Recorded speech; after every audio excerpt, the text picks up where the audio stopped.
Hello, everybody out there in podcast land. Thank you guys so much for tuning into the show. This episode of the podcast is brought to you by our favorite tax guy, David Roque. It's that time of the year. It's tax season. Tax season is incredibly daunting. It's intimidating. It's a time of the year that you really need somebody on your side that understands how to get you the most out of, everything that you've worked for all year. So having somebody that you are not intimidated to go and speak with and ask questions, somebody that's going to do whatever they can to make sure that you can maximize your returns is crucial during these times.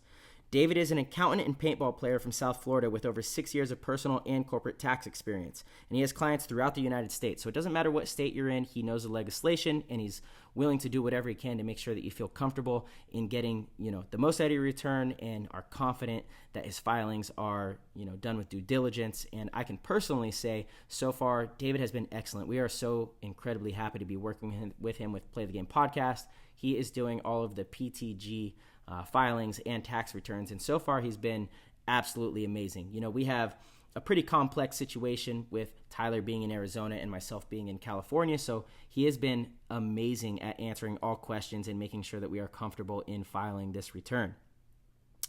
He's really good at maximizing your return and making sure that you keep all the money that you can out of the money that you earned. So why not go with him? If you have a small business or have thought about starting one, David is also there to help you out with understanding corporate taxes. He can help establish your business, start up payroll, or help with bookkeeping. This is all really important stuff, and this is stuff that we're learning, Tyler and myself, along the way. We need better techniques, and we're going to be using him going forward, absolutely. Let him know that you're a fellow paintball player and that you're recommended by us at Play the Game, and he will make sure to help you out for under $200 for a federal and state return.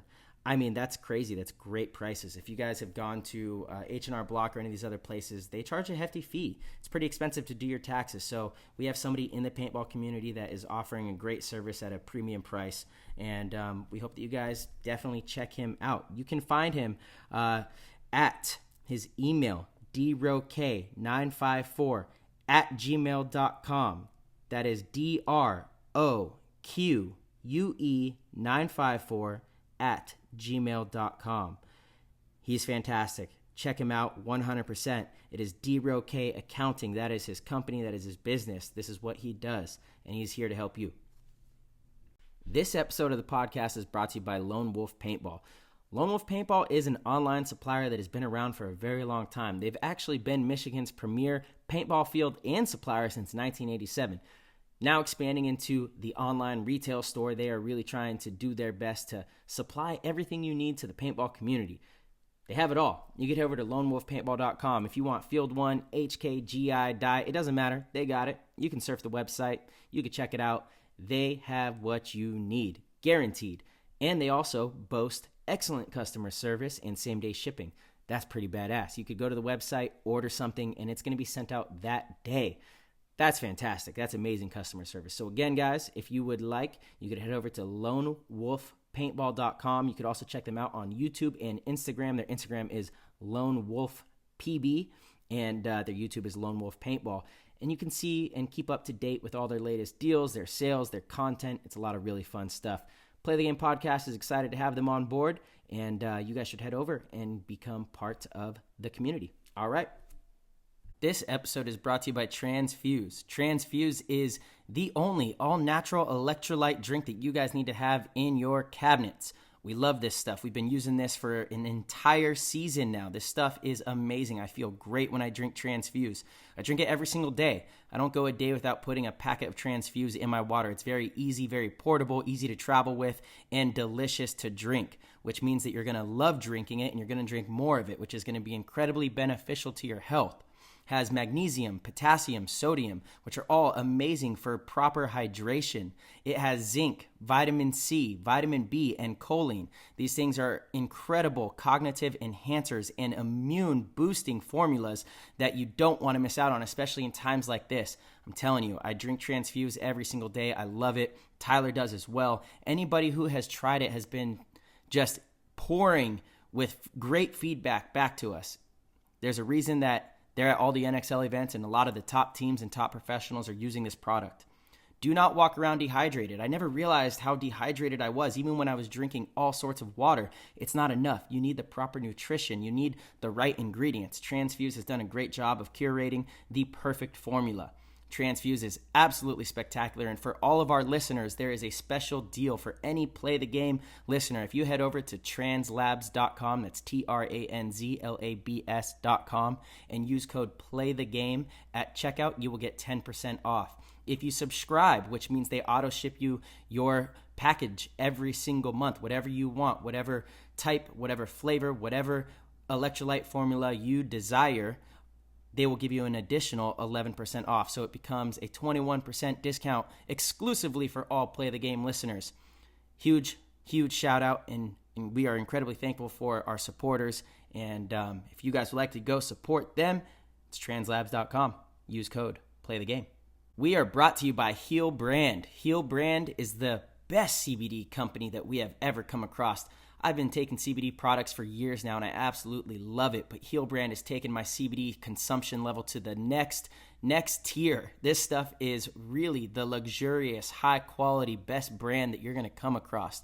Their whole claim to fame is the nanotechnology. It's the real deal.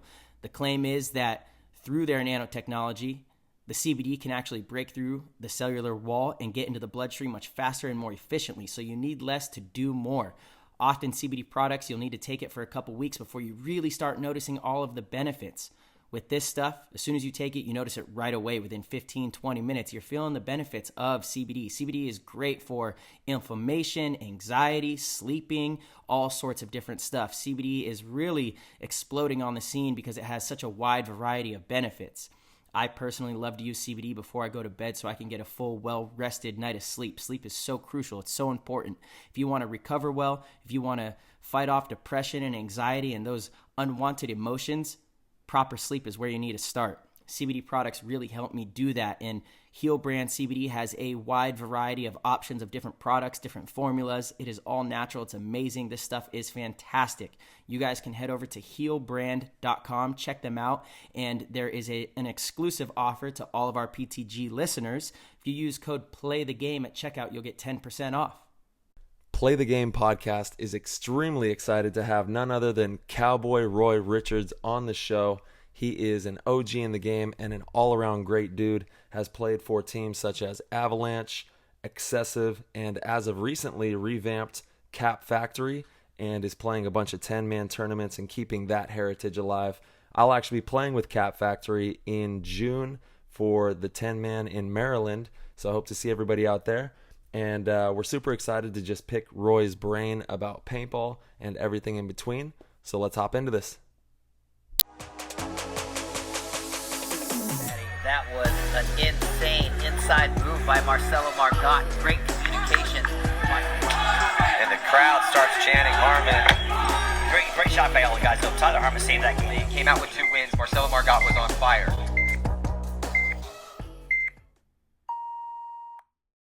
Cowboy Roy Richards, we got him, dude. Thank you so much for coming on the show. You are alumni of some of my favorite teams like Kapp Factory, XSV, Avalanche, just true grassroots, hard knuckle paintball players that, love the game. So thank you so much for coming on. How you doing, bro? I'm good. Thanks for having me. Excited. Yeah, dude. Me too, brother. I know. I was stoked when we can get you on here because Kapp Factory, the team that you played for early on in your career, hands down one of my favorite organizations in the history of all paintball. Yeah, one of mine too. Yeah, this is a badass team. Definitely a badass team. Cool logo, awesome jerseys, good game. Kapp Factory business. And it, a lot of the guys ended up becoming, just iconic pro players too, like Dave Baines, Takamoto. Brian Duffy was the man in his day. Yeah, dude, Duffy. Beretta. Yeah, Beretta. Yeah. Jesse Lyon was on there. I mean, there's right. Danny Chiljack, Brandon Mayo, Nikki Vegas, Pepe. Yep, Pepe. Yeah. Absolutely. And the dream Marcus Nielsen played with us for a couple events even back in the day. Rest in peace, Marcus. My goodness. What a legendary player that honestly, man, the paintball world, the entire world, anyone who knew him is going to miss him for a long time. Yeah, this show and every show hereafter is dedicated to Marcus and obviously Timmy and all of our brothers that, have been playing this crazy game that we all love. Marcus, dude, one of the most creative human beings to ever walk this planet. And just honestly, a heart of gold. This guy was trying to like save the world legitimately. And I pray to God that Dreamy carries on into the future with more power than it ever has. And who knows, maybe he always talked about having like Dreamyland, like Disneyland. I hope that someday Dreamyland will still be a thing, and like, we can keep his dream alive forever. Yeah. Do you guys remember when he was trying to turn it into religion? This was probably like 2007. He said he was going to he said he was going to name me a cardinal in the religion. I was going to be like some high ranking. Dude, I love that. Get some great tax benefits that way. Yeah. Yep. Definitely a character for sure. Absolutely. Oh, he's going to be with us forever. I'll carry him, and so many of us will be carrying him and people like Tim with us through the lineage of paintball and, all the way through. But where exactly are you tapping in from? Where are you at right now? So I'm currently in like pretty much downtown Los Angeles at work. Oh, wow. Yeah. Super fun drive. I live in Orange County still, where I was born and raised.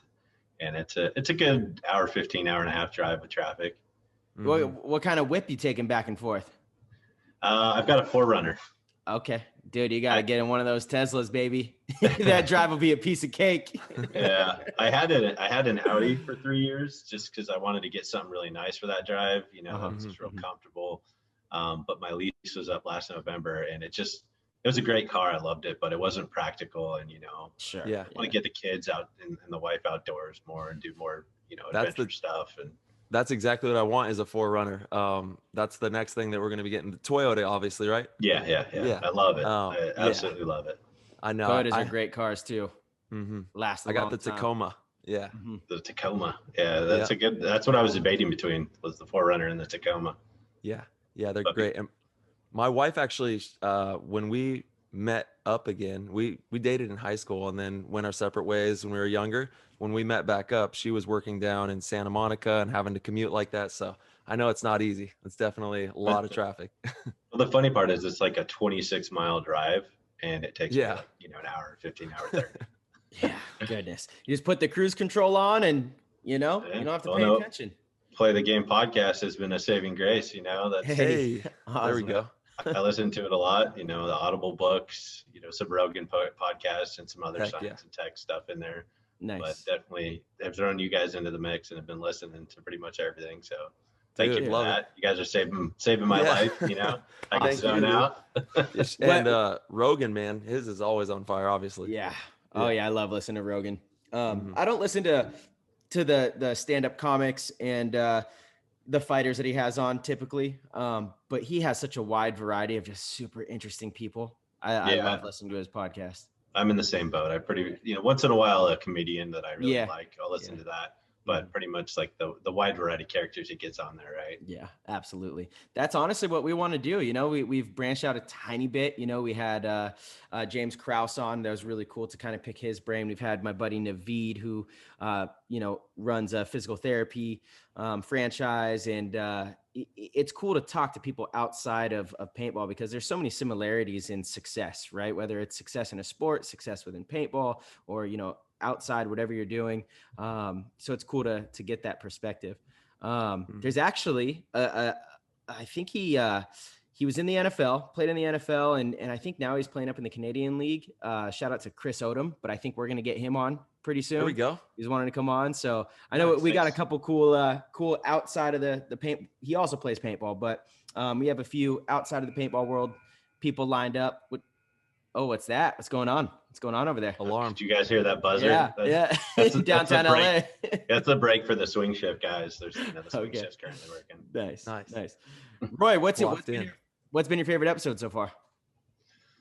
I mean, it's tough. There's quite a few I really enjoyed, but I always love conversing with Matty. I lived with him for a couple years. He's one of my favorite people to just have a conversation with. So probably going to go with my boy Matty on that one. Nice. Dude, we went on a world tour. Back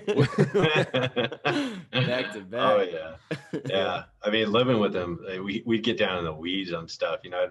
I'd roll back from surfing in the morning. He'd have a documentary on of some sorts, because that dude's just always just learning. He's either reading history or just learning about something new. And so, I'd roll back from surfing and you'd have some crazy documentary on. I'd sit down and, next thing you know, we're talking about, like what's going on in it and how it's affected the world. And it's 1 o'clock in the afternoon. I'm like, dude, just been sitting here for like 4 hours. Yeah. I love Best that about combo. Maddie. Yeah, totally. I've learned a lot just from going to lunch with that guy and picking his brain. He's a wealth of knowledge. That dude is so smart. Yeah, it's truly cool to just, hear him speak about stuff. Like, so my wife and I travel with him and his wife. They're kind of like our travel couple. We'll go on vacations no way. together. Nice. And so we were where'd we go? Went to New Orleans 2 years ago now. And everywhere you go, Maddie's just like, oh yeah, that's because of this. Yeah, he's like, in 1857, he knows some came historical event. Yeah, exactly.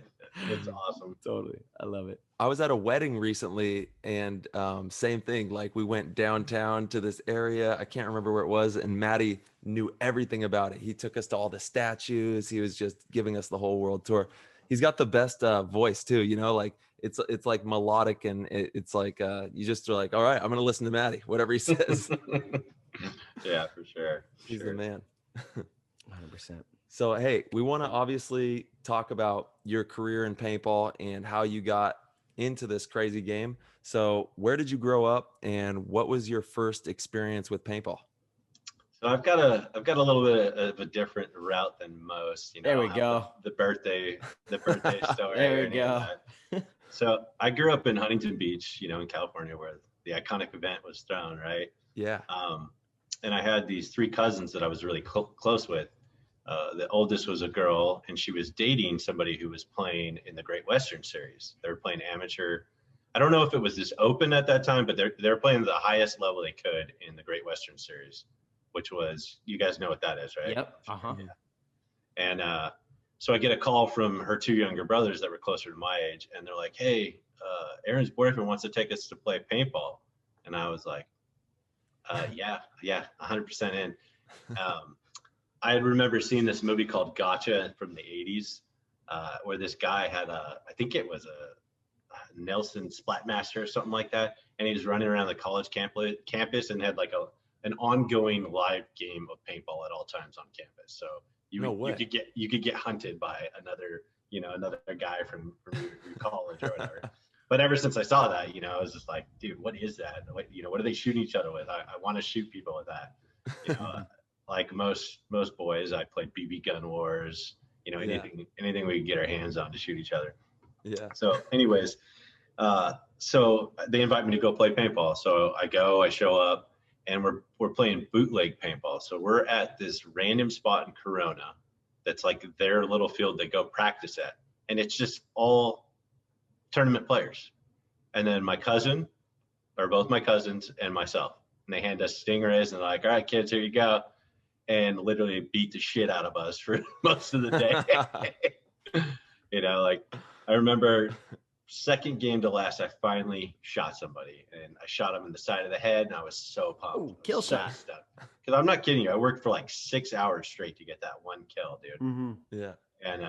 And this is all in the woods, there's not a bunker on this. This is all woods.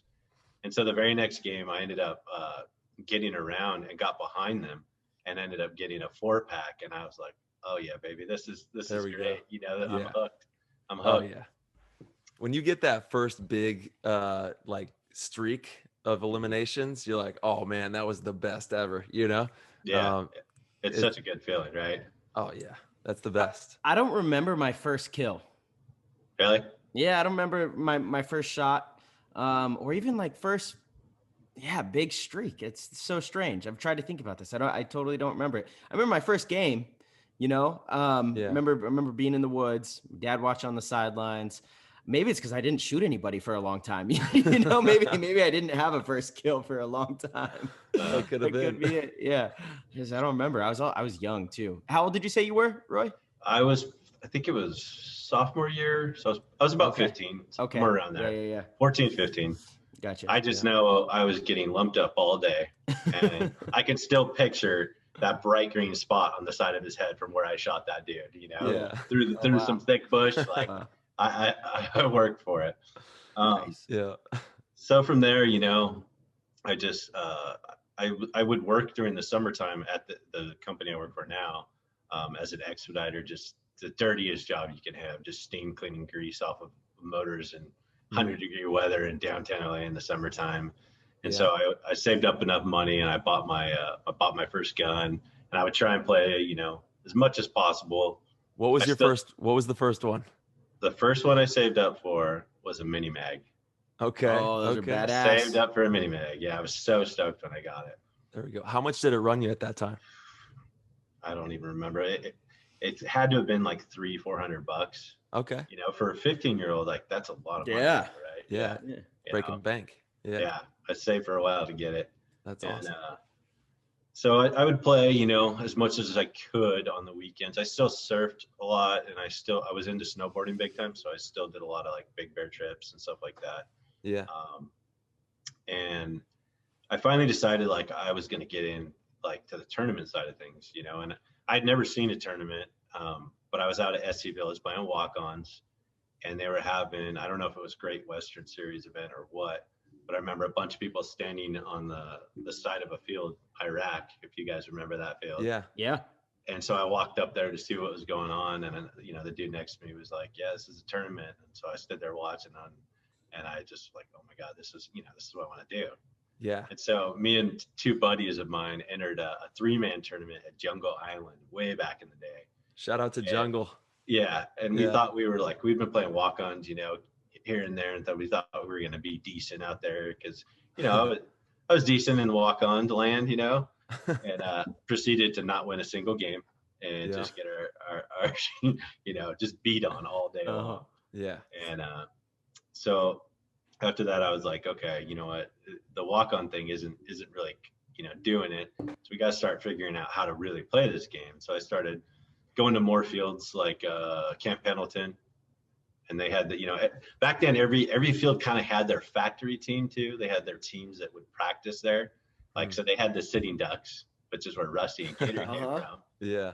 And I remember, I can still see it to this day. Like, first time I went there, some kid with a helicopter hat running around, and he was just lighting people up. He was smoking people. I was like, man, that kid's good, you know, and with his dumb little helicopter hat. The trendsetters, dude. Which one was it? Who had the helicopter? That was Gator, wasn't it? No, it was Rusty. It was Rusty. Yeah, Rusty. Let's go. Yeah, Rusty had it. And but then I started watching like the Sitting Ducks practice, you know, and I could see what they were doing, and so me and my friends started trying to emulate the drills we would see. And this is probably going into senior year in high school now, and right about that time where I'm like, okay, I'm going to try and make a team. You know, I'm going to try to make the Sitting Ducks, or the Marine team was at Jungle Island. I was going to try and try out for Marine team.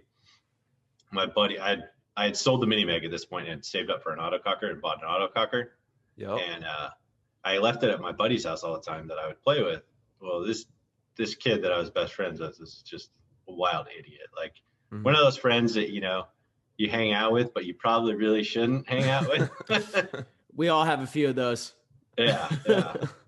And so he decided he was going to shoot the stop sign from his garage, like out of his garage to the, you know, on the street. He's going to shoot the stop sign on the corner.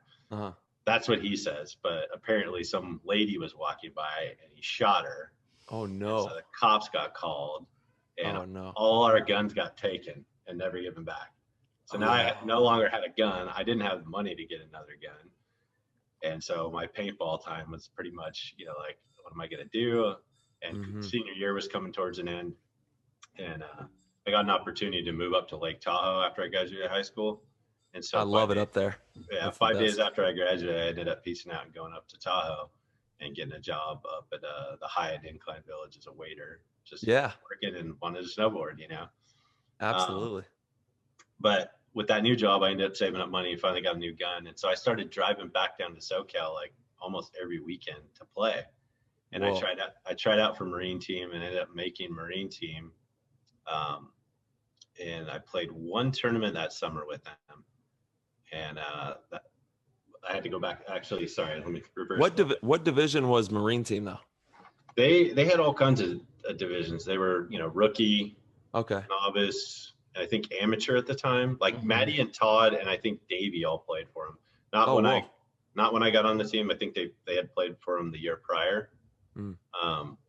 But if I need to rewind a minute, I actually enrolled in college up there after the first semester. Decided I wanted to go to college, so I enrolled in college. So I came back and stayed for the summer down here, and that's when I made a Marine team. Played one tournament with them, but then I had to go back to college. Ended up going back to college, and it was kind of that way for about a year and a half, 2 years of me just driving down to Southern California to play, going back up there for school. Yeah. And eventually I got onto a team called Impact, which is a local team back in the day. And the owner was some wealthy guy. I don't even remember.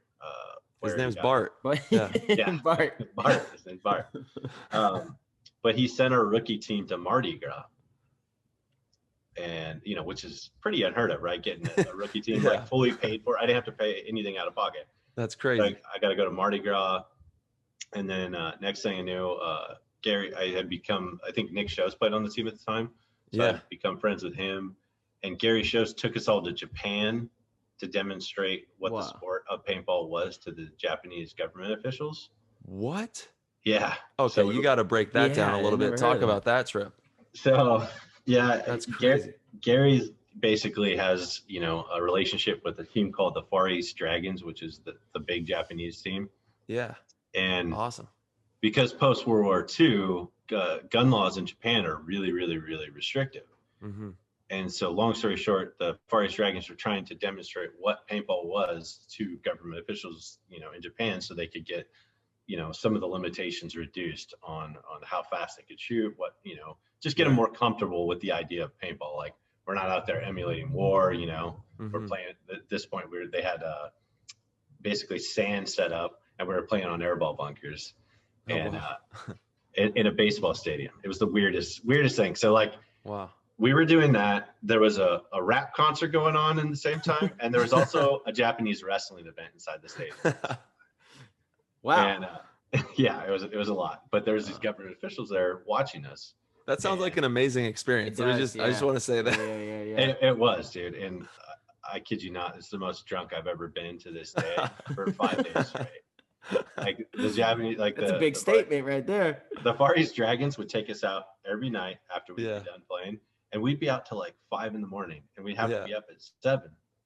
And so our fix for that was like, okay, well, we can't let a hangover catch up. So between games, we were just running up to the bar in the baseball stadium and just pounding drinks just to stay level, right? Yeah. And it was like 5 days straight of that. And I'll never forget. I came home and slept for like 2.5 days straight. Yeah. The Dragons, they took care of you. They made sure you had a good time. They did. And then I got some crazy stories out of Japan. Oh, yeah. I'm not going to tell on here, but yeah, man. A little off-air action. Yeah. It was good. It was real fun. That's awesome. That's the coolest part about this sport is the travel. It hands down. Everyone, the pros that have been fortunate enough to experience it know that those stories are so timeless and so imperative to the growth that each of us have been able to have because of this game. It's spectacular. Like those stories that you're talking about, you don't even need to tell us, and we know what you're talking about. And it's just genuinely good times with people from different cultures experiencing things their way. Yep. It's fantastic. Absolutely. Yeah. And that's one of the things that, after that trip, I decided that, it was either go back to school or come back and try and take a shot at this. Right. Cause I'm sitting there looking at like, okay, I can go start traveling the world and playing paintball, something I love to do, right now, or I could wait after college to see if it could happen. But to me, that experience was invaluable. So I was like, I'll move back down south. I'll enroll at a community college, get a new job down there and see where this paintball thing can go. And at the same time, I was actually playing competitive Counter-Strike back then. Oh, yes, sir. Wow. And I actually started traveling for that at the same time. I went to 2 different major, Counter-Strike tournaments. Dang, What do you need to dude. travel for? Don't you do it on the computer? Yeah, no, they have No, the I'm majors kidding, are usually held in person to make sure there's Yeah. like no issues with latency or cheating or stuff Cheating. like that. Yeah. But for That's me, crazy. paintball was way more captivating, and so that I went, and then I was like, you know what, I'm going to commit to this. This And is so, really interesting, actually, because I think that even right now, as we stand, gaming is huge. I mean, we all know that esports is blowing up. Look at meta threads. Look at all these different things that are just popping off with it. And I think that like right now, gamers are kind of being hardwired for paintball. They don't even really know it yet, but I think that there's going to be a huge boom out of this whole gaming thing into paintball as we move forward. yeah, absolutely. And I still play Call of Duty Warzone. From time to time. I like first-person shooters has always been my jam, and it's Totally. it's something I can go do and just not think about anything else, the stresses of work and stuff like that, and just get a little reprieve from all that. But absolutely, it's fun, man. Yeah, and there is crossover. There is absolutely crossover between paintball and that. Getting more of those guys involved in paintball and getting a taste of that adrenaline rush, and putting some of the same tactics in play that you do in those first person shooters, like taking angles, blocking people out, zoning people out, all those things you do in those first person shooters if you're playing at any high level, or any kind of competitive level. So that's all crosses right over to paintball. So. Absolutely. Yeah, I'm interested to see how it all develops, because it's a rush like nothing else. Like, playing video games is fun, but when you're actually moving in the real world, in real time, in space, and it's you as the shooter, it's just a completely different experience that's pretty captivating. Yeah, absolutely. Yeah. And so, I chose to do that. And so I moved back to Orange County, got an apartment, and, got a job as a pizza delivery guy, enrolled at Orange Coast Community College. And from there, I got picked up by Kapp Factory. Kapp Factory. Oh, yeah, absolutely. Yeah. That team was Rusty was on it, Gator, Brandon Lamerson, JP, Shane Harrison, bunch of dudes, right? They were like the next up and coming kids team out of that area. Well, I joined them, and the team broke apart, I think 1 or 2 events later. Oh, man. Yeah. And so from there, I jumped on with the Bushwhackers for about a year. And then I think I don't even remember what happened, but we all kind of, the guys that were like the core of the team, like Gator, myself, I think Brandon might have been on there too for a minute, but people started going different ways. So I ended up getting picked up by Kapp Factory from there. And if, how did Check It kind of break apart? What happened there? Just you guys were like over it, or? I wasn't really on like a core part of that team. See. I had just joined, so I'm not really sure. I'm not sure if it was funding reasons, or I think Rusty left and went. That's when he joined Avalanche. And I think maybe one of the other guys went pro then too. And then maybe the funding stuff, I'm not 100% sure, but everyone kind of just went their separate ways, or a couple of us went to Bushwhackers at least. Yeah. But and Bushwhackers was already a well-established name at this point. Absolutely. They had a great camp out of SC Village down here. Yeah. They had like 4 squads at every local event. They rolled deep. They even had a women's team. Yeah, dude. Lady Bushwhackers. Ron had a lot of people running through his program, and I learned, get him on. My favorite lesson from Ron was never cheat in practice, because you're only cheating yourself when you cheat in practice. But always cheat in the tournament. But in a tournament, you cheat your ass off, kid. That's what he is. Yeah, he was known for that. The Bushwhackers were definitely known for that. Not sure how much I like that philosophy, but no, I'm terrible at cheating. I tried it. I can count on my right hand. I play the gray area. Don't get me wrong, but actually like wiping a hit. Just savagely distracting a ref so I can go do a run through or something like that. That is so funny. I just had I'm this. So bad at it. I agree. I just had this conversation out in, I think this was in Philadelphia. Yeah, it was. A player had asked me. He looks up. I was up like in this little tower watching the games. I was doing a private team clinic. And one of the players looks up. He's like, "Hey, Marcelo, how many times you cheat?" He's like, "It's true, right? paintball players, you just cheat. It's a thing, right? Honestly, no, and we had this whole discussion. I was like, look, I mean, yes, will I play the gray area? I mean, I think everyone's going to play the gray area. Like if I go to the snake off the break and I get shot and I come up and the shot's not there anymore. And I ask the ref comes in and he calls me clean. I'm not going to say, well, no, that actually hit right there. Right. But I don't think I've ever wiped a hit, and like making a move, knowing your shot and still continuing to go and shoot somebody. I just don't play that game. I truly don't. I've always prided myself on one, not getting my team many penalties. Right.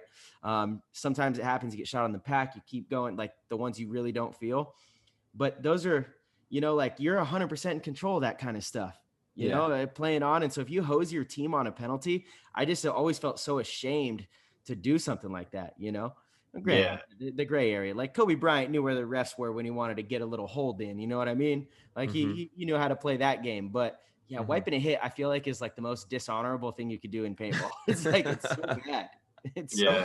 I tried to wipe one time and just could not. I looked like I was wiping a hit. Like I didn't know what I was doing. I just froze like a deer in headlights. I totally got caught. It was like, what the hell was that? I'm never doing that again. Have you heard my wiping story? So I mean, I guess I did technically wipe, but have you heard it on the show by chance? Let's hear this, bad boy. Yeah, I've said it. So the listeners, they might remember, but I think I just got scared shitless when I was a kid. I was like 12, maybe 13 years old, playing with Die Kids. It was the team that I started and ran. We were I forget the league. I think it might have been XPSL, and we were playing in Vegas, and we were on a hyperball field, and I was in the corner, and I get shot in the goggles and I wipe it. And this mom just freaks out. And afterwards she's yelling at me, cussing at me. And she goes, I have it all on film. I'm sending it to your sponsors. You're never going to do anything in this game. Like, I mean, I was mortified. I was mortified. I got home and I was on PB Nation every day, checking to see if it was up. I was envisioning that it was going to be all over the place. My career was over. I did the most despicable thing. Like I was traumatized from it. Nothing ever came of it. She never sent it to anybody. And I have never wiped again. Mama taught me my lesson. Yeah. So whoever's mom that was, shout out. Thank you so much. One of my favorite, I think, stories about cheating, for me anyways, or experiences revolving around cheating, was when I think it was Kapp Factory. We were down at Velocity practicing on the hyperball field. Remember the big rocket field? I know that's your home field. Yeah. God, that is such an amazing hyperball field. Yeah. When it was fresh, when it first came out, that was prime time. So much fun. No, Velocity is a great field. Yeah. And anyways, I think we were practicing against Ironman, and I think Dynasty might have been there too. Anyways, so Marty Bush from the Ironman has got all of us kids, check it kids, wrapped around his finger. He's telling us these stories about paintball, and he starts talking about cheating and how he despises it. He hates cheating. He never cheats, all this stuff, right? So we're very next game, we go out there, we're playing Ironman. I jumped onto their side of the rocket, so the left side of the wing, and it crawled down, to the end of it. And he's coming down the zipper side, and he doesn't see me, and he goes past me. And so now I have his back, right, when he's popping over the top. So I put one into his back, and I turned to start looking inside. And I look back over my shoulder, and he's kind of looking around, and he just ducks back down. I was like, what the hell? So he comes back over the top, starts shooting again. So I put two into his back. One into his back, one into his back. And he just goes down again. I was like, this guy was just telling me how he hates cheaters for the last 5 minutes, and he's just the cheaters. No. So he ended up coming up one more time, and I put a couple more on him. Then he came out, but that moment, I remember going, "What in the shit?" This guy. He for sure thought his team was shooting him, and he was like, "You idiots, stop shooting me." Yeah, and to his credit, he to be fair, he probably did think he was getting team shot in his practice, so he's probably just like, whatever. Oh, come on. We're not making those kind of excuses. I like to give people the benefit. Yeah. Okay. While we're on the this whole subject, I'll just give you mine. So when I was 15 years old, I'll just tell you a story of how every NXL ref saluted me after the game and called me Major when I was just a kid on Bob Long's team. So Major Harmon. Yeah, Major Harmon coming through. Bobby sent me up to the X, right? And I'm shooting off of I'm right-handed, shooting off the X. Someone comes through under the X when the traditional X with the opening, and just stitches me up my butt, up my legs, all the way up. And I like big flinch and then just immediately go under and go and get him. And every ref on the field was like throwing a flag. And then after the game, they all saluted me, and they all call me Major from that point on. Major Harmon. That's funny. That's it, dude. I know, dude. It's not a good move. I definitely got our team a penalty, but it lived on forever. So it was a good one. You got to learn at a young age. Yeah. The 2 times I got caught for cheating, out of the, I think 5 times I attempted it, I got Travis Lemansky pulled. Oh no. The best part was too, one was in 2007 when I was on Infamous. I think it was Boston. And then I retired after the second event in 2008. And I played my first 10-man event in Vegas when I went, I helped Gator coach and was doing the scout work. That event you guys won. 2017. Yes, so I played my first tournament, in 10 years, right? Or 9 years. Yeah. And I'm playing with Travis. And I play on and get Travis pulled. And it happened again. Yeah, it happened again. Flashbacks. Yeah. I think there's a time, like, when you retire, it's like the 10-mans right now, the ICC, even though the quote unquote, like, important tournament version of the 10-mans, everyone's out there cheating. I think, it's just kind of the old school. We're not taking it as serious. We're just gonna have fun. The refs are gonna have to get me off the field. Yeah, there's definitely some savage stuff, for sure. Most teams, I think, are playing the gray area, but not blatantly, wiping hits, because there is the fun factor to it, right? And you get too much of that going on, it's gonna take away some of that fun. Like what's the point? I mean, I know I'm not there to win money.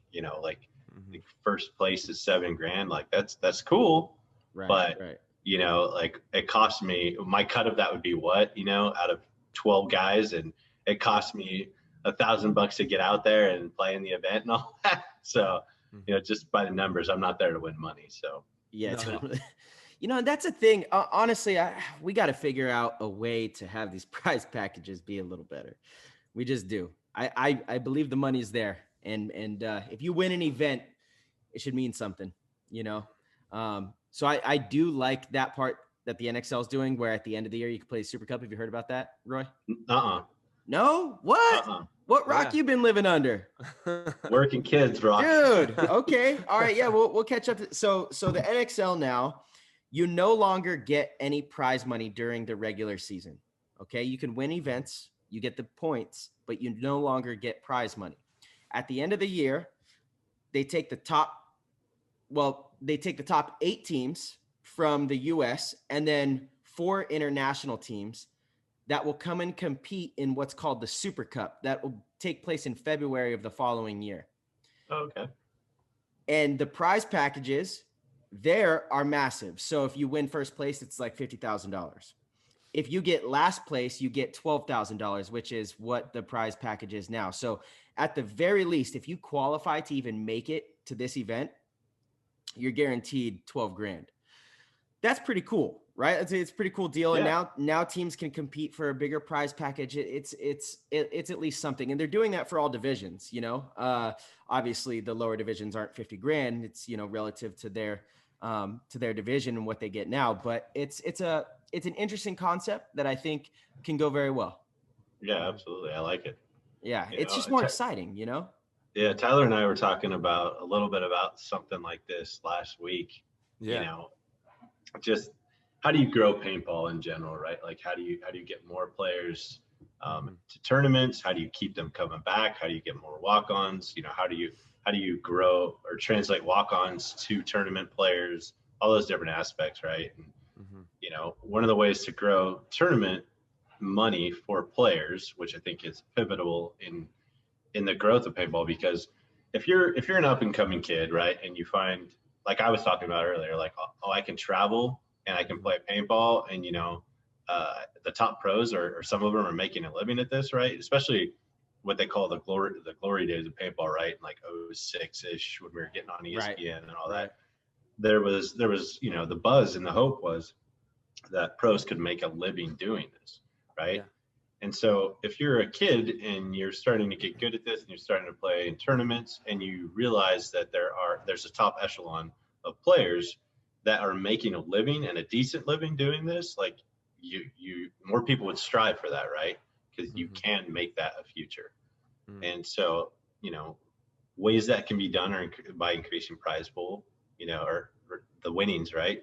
And that comes from either, the tournaments lowering costs so that they can give more into the prize pool, or attracting, outside sponsors, bigger outside sponsors to contribute to the prize pool. From the outside sponsor side, most outside sponsors are going to want to look at numbers of attendees at events, right? Or viewership ratings from Go Sports and that type of stuff. And so, I don't know. It's just that's exactly why they are doing the Super Cup, is because this is spot on with why NXL is doing Super Cup, because they want to have an international event with all of the best teams from around the world at this tournament, and all of the teams that didn't make the cut, which is a very large margin, right? They're only taking the cream of the crop to this tournament, are going to be at home viewing it and watching it and consuming it and getting those big numbers. And the hope is that we put a Super Cup together, get tremendous numbers on the viewership, and then we can leverage that. We can leverage those numbers. So hopefully, if things go well, what the Super Cup will provide is an entryway into that leverage system so that we can try to get bigger companies involved with the numbers like we're talking about here. Yeah. And don't get me wrong.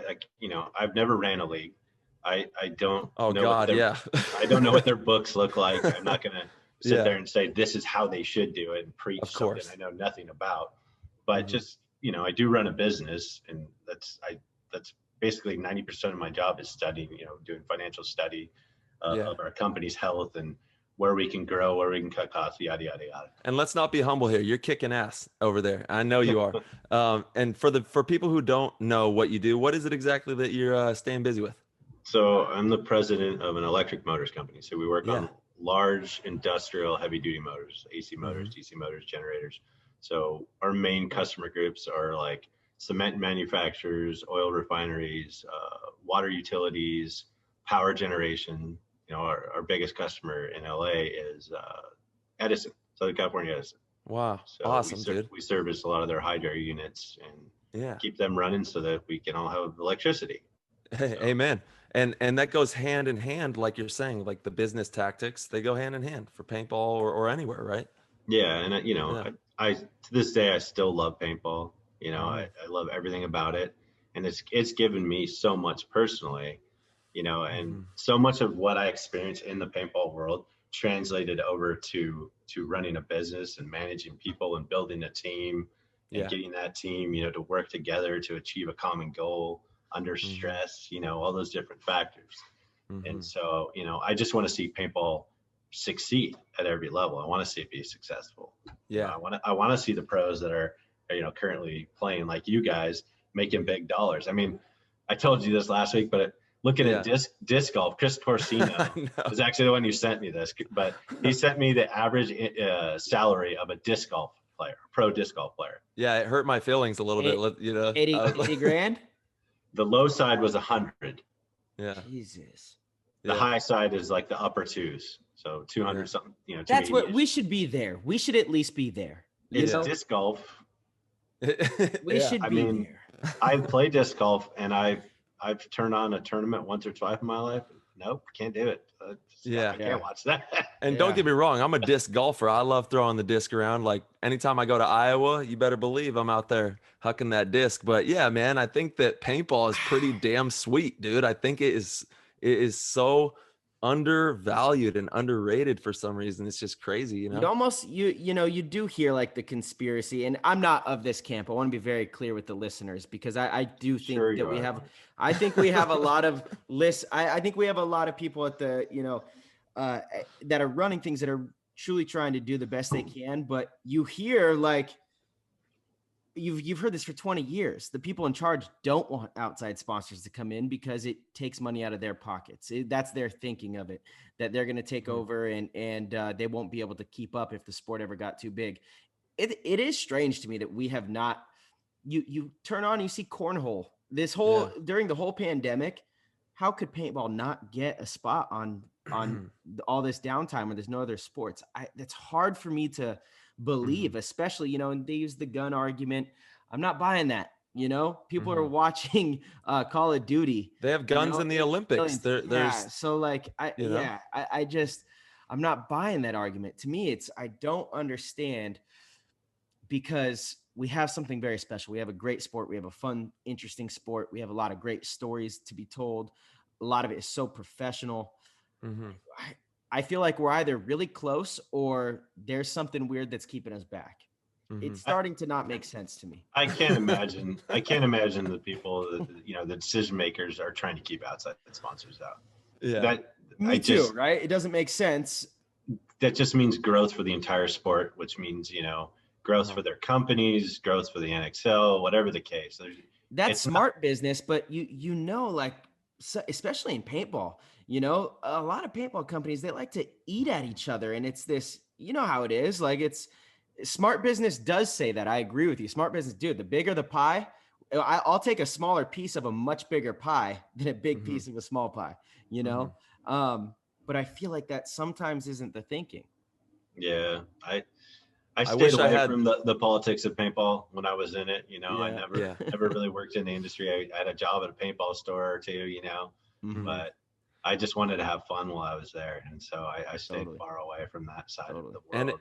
And that's it. It is the most fun thing you can do. That's why, like, anybody that plays is truly, captivated by it, and they go out and buy a gun and do all this, that, and the other. But I don't have the answers either. And I don't know that there really is one that can be found, but all that we can do is put our best foot forward and keep, pumping out the good energy and showing how amazing the sport is. And if it's meant to be, it'll be. If not, we're going to still be having fun playing it. So yeah, 100%. I don't, it might be, from a spectator sport wise standpoint, somebody who's never played paintball, it's a hard game to follow in this current version, right? Like, I know even my parents and stuff, when I was playing, they couldn't figure out what was going on. You can't argue with that, because there's football and there's so many different, I see both sides. Like, it is hard to follow, but then, like, in the same token, I watch football and it's like, there's so many layers to that game. Well, it gets really complex the deeper you dive, but for somebody who doesn't follow football, one ball, there's one ball, there's a central focal point. So, I just, I had this conversation with Maddie a while ago. I can push back heavy on this. Would a different format where you isolate gunfights more, meaning the fields are a little bit designed different, so you can clearly see this guy's fighting this guy really easily. Totally. I'm not saying this is why. I'm just saying that this could be some of the reason why there's a little bit of a hesitancy to, from an outside viewer standpoint of putting their energy into watching it. I don't know. Totally. So for me, I look at it this way.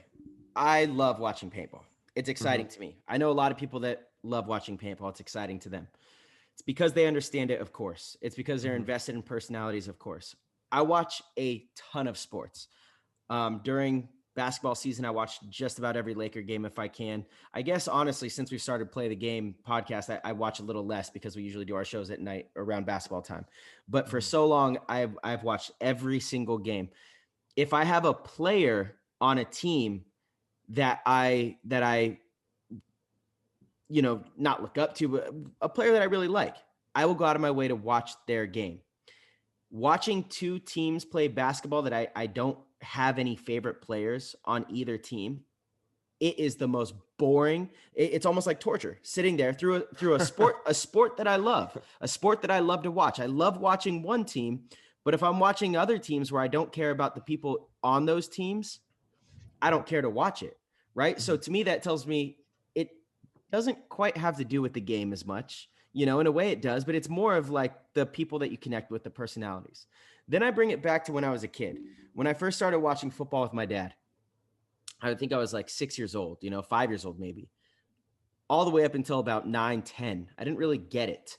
So I hated watching football. On Sundays when he would want to watch football, I was like, I got to watch this again. 4 downs. Football is more simple because it does have one ball. So you feel like you can, but I didn't understand the game. So I didn't enjoy it. Right. Yep.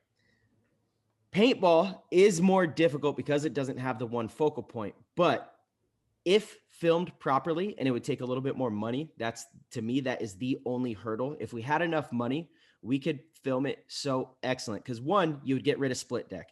The only reason we have split deck is to save money so that we can, same time is money, right? So we don't have a second field. That's the only reason we have split deck.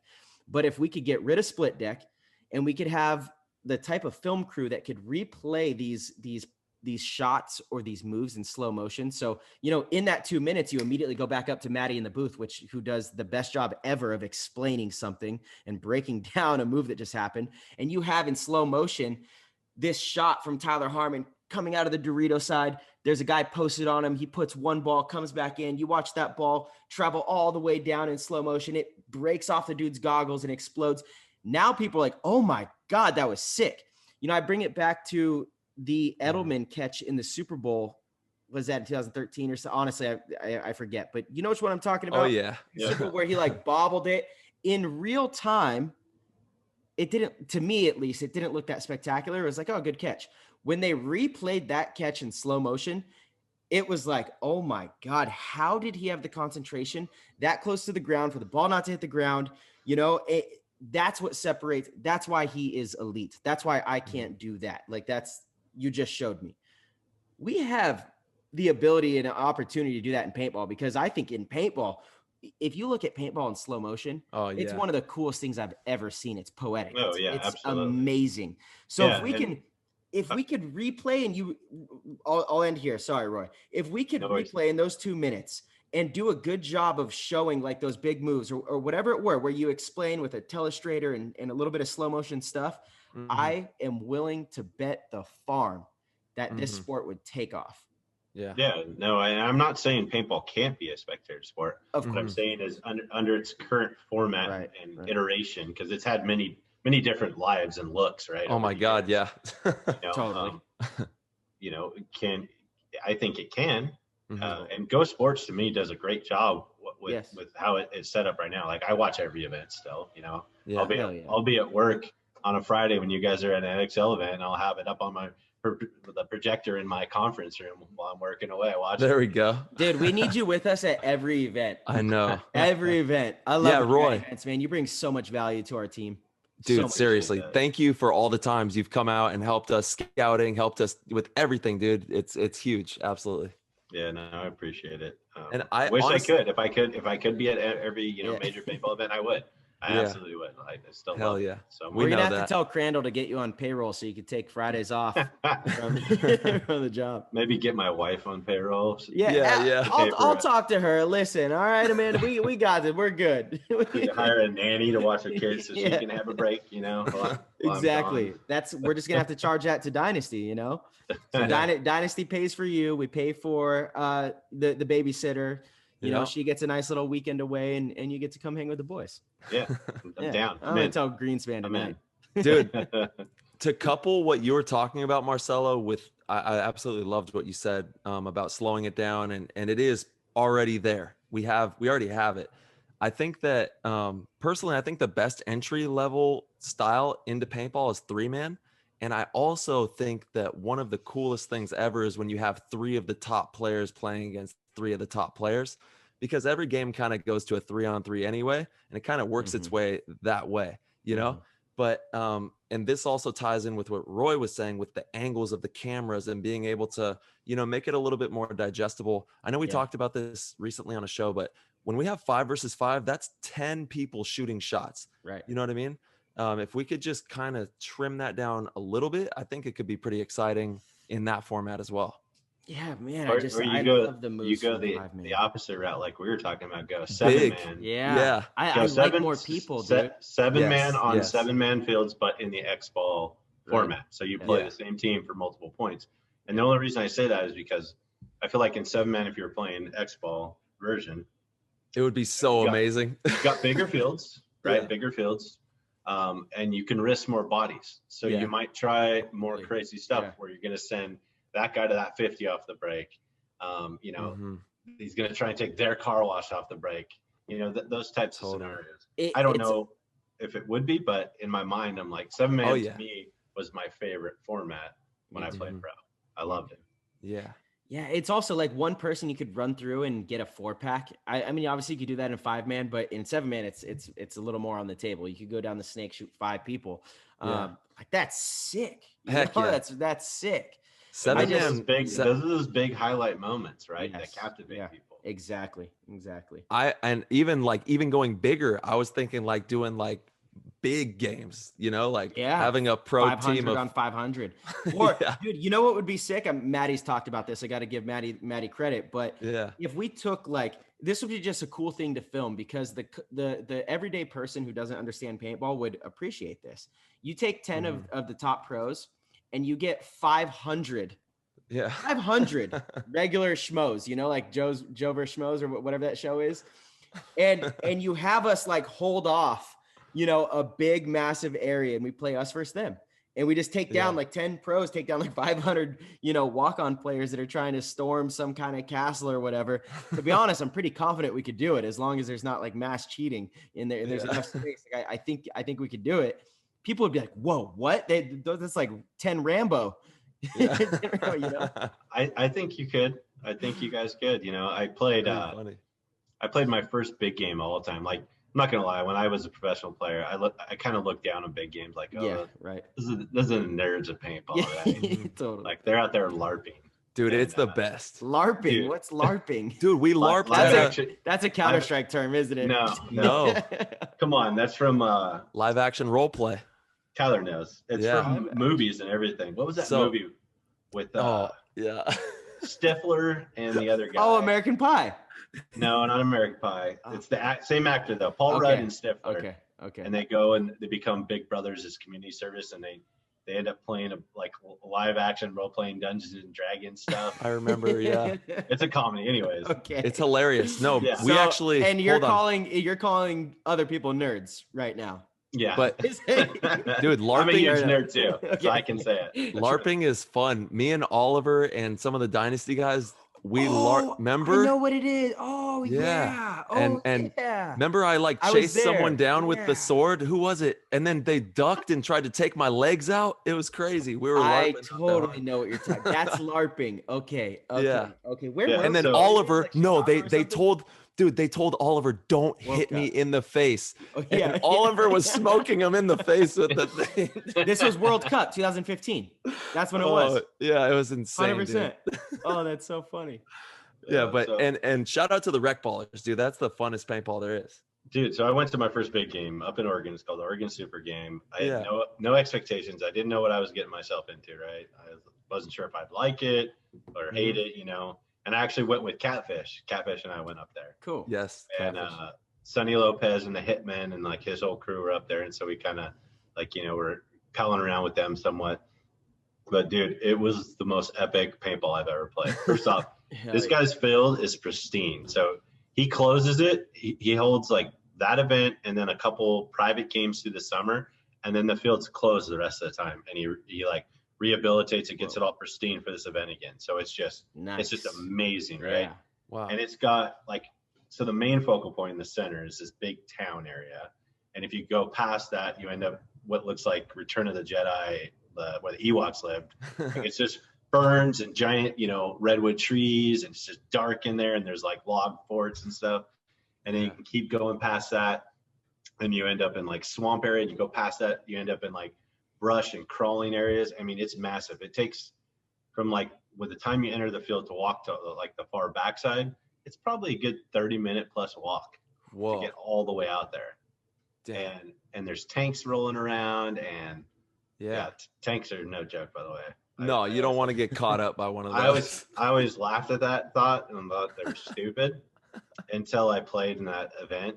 And so the last day we're there, right? It's like the whole weekend's red versus blue, and the Renegades is what's the group I'm with. So it's like, I don't know, 750 red players, 750 blue players. There's about 150 of us Renegades. And we get basically shuffled from team to team, depending on how they're doing. So like if red's dominating too much, they'll put us on blue and we'll help push back, to even it out. Yeah. Anyways, the last day we're there, it's red versus blue versus the Renegades. So it's those two teams versus each other, and both of them versus us. Whoa. And we have this little valley we have to hold with two like log forts. Anyways, we start getting, it's just attrition at this point, right? It's just numbers. And we start getting worn down more and more and more. And I hear somebody yell, it's probably 2.5 hours in, somebody yell, red tank's coming. And so everyone kind of like, gets into hiding places, a little wary of this tank, right? And then you hear, oh shit, blue tank's coming too. And I kid you not, like I'm like there's a fire road above me and it's a hillside with a bunch of ferns. And that's the tank road. And so they're coming, along that tank road. So I dipped into these ferns and hid, and I watched people get up and try and run away. I'll never forget the back of this dude running down the hill. There's smoke everywhere. It was like a real war moment almost, right? Like this dude's back turned yellow and like that. Dude, the double Tipman automatics that are up there just smoke this dude in the back as he's running down the hill. His whole back gets lit up yellow. His arms go flailing. He drops his gun. He rolls to the ground. I just watch people running for their lives and literally just getting torched, dude. Yeah. And, one of the hitmen's laying next to me, and he looks at me. He's like, "Bro, I'm not gonna lie, I'm kind of scared right now." And I'm like, "Yeah, man, I don't want to get smoked by that thing." This tank goes rolling by, and you can hear the tracks creaking, and it's blaring "Du Hast" by Rammstein. I was just like, dude, don't let him see me, please. Dude, that is legendary. That's so funny. So scenario games are a lot of fun, man. It's like, especially when you have all the different like things, but just like that you have the different missions, the different obstacles and types of characters that come and play. So going back to like Matty, you talking about recording stuff, that's one of his ideas. He wants to go to a big game like that, take like 10 pros and film the whole thing, like all their perspectives, and then afterward edit and actually show like the map of the place, using graphics and explain what they're trying to do. So it's like a full storytelling of the day, how it's unfolding, right? So like, well, now we're here, and having those moments talking and strategizing, how are we going to break through? And, they're holding this fort. How are we going to push past them? How are we going to break, to overtake this fort that we need to? So we need to do that as soon as possible. A full story behind it. Yeah, no, I think it's a great idea. And that'd be amazing. There's so many different ways to play paintball too, right? There's you've got your rec ball players, you've got your walk-on kings, you've got the pump world, which is its own world where there's like people that are famous that you and I have never heard of, right? But they're famous in the pump world. In the scenario game world, there's all kinds of people, that are super famous for it. That when I went, I had never heard of these people, and they're signing autographs and stuff, and I was just like, what? And they're like, they're famous in this world. Totally. And so one of the things to me that I thought would always be fun to do would be find a way to throw like an NXL major event at a field that could handle all of this. So you throw a big game at the same time, and let's say you have that big game and it end at 1:00 on Sunday. So it plays on Friday, Saturday, ends at 1:00 on Sunday, and they get free access to the stands to see what tournament paintball is. But the point is, you bring all these different aspects of paintball, that the way it's played, all these different factions, right, together at one major event. Obviously you're going to have a bigger attendance, but then you're also introducing each other to each other's worlds and exposing, because to me paintball it's a big sport, but it's only a big sport to itself. You know what I mean? Like how often do you watch surfing on TV? Do you watch surfing competitions? Not often. Not really. Not unless I'm with Ryan somewhere and he's trying to catch one of the competitions on his phone. Yeah. But there's a lot of surfers in the world, and so they all watch surfing events because that's what they're into. Right. There's a lot of paintball players that play paintball. Maybe they play it a little bit differently, but getting them interested in each other's versions of paintball, I think is important. Yes, Absolutely. I agree. No, we got to unify. If this sport's ever gonna, do what we're talking about, there has to be unification of all of it. Totally. I can't wait to. That's one of the things I look forward to the most is like getting older and being able to play these fun like big games and stuff like that. So you're saying I'm old? Is that what I'm getting out of that? No. No, That's just what me. I got out of it. Yeah, that's what I totally got out of that. When I get old like you, Roy. Yeah. When I get old like you, Roy, I can't wait to play big games too, dude. Yeah, no, dude. Yeah, because we're not allowed to play big games right now. Well, it's just that I invest my time into my kids and 100%. and all the really important things to me right now. But there's going to be a time when they'll be older and they can come with me and we can play big games together and do that kind of stuff. Well, just competing at in pro paintball right now, any off weekend, you're being at a big game's not what we need to be doing. Not a top priority. Yeah, exactly. And we're working a lot. Like we're training Totally. with people just about every weekend, or training ourselves. So it's pretty, as you know, Marcelo, our schedules are slammed out. Absolutely. Once we hit that senior citizen discount, though, we'll start playing big games with you. There you go. Yeah, perfect. I should be able to get the early bird special about that. Yeah, exactly. 100%. Masters division. It is a grind, being a professional paintball player, especially the clinic life. Yes, that's where you're bringing an income from. Mm-hmm. When I was on Excessive, Rusty put a clinic program together, and him and I toured the East Coast a whole bunch. Rented a car, we drove from did one in Virginia, and then I think we went to South Carolina, then we went down to Florida, then we came back up and did one again in Maryland or something. Yeah. But there was a point in a 3-month span where I think I slept in my own bed one night, 2 nights maybe. I was just always gone. Yeah. I was either teaching clinics, or I was playing in Europe, or I was playing a tournament back home, stateside. But there was always something every weekend, or it was practice with the team, right?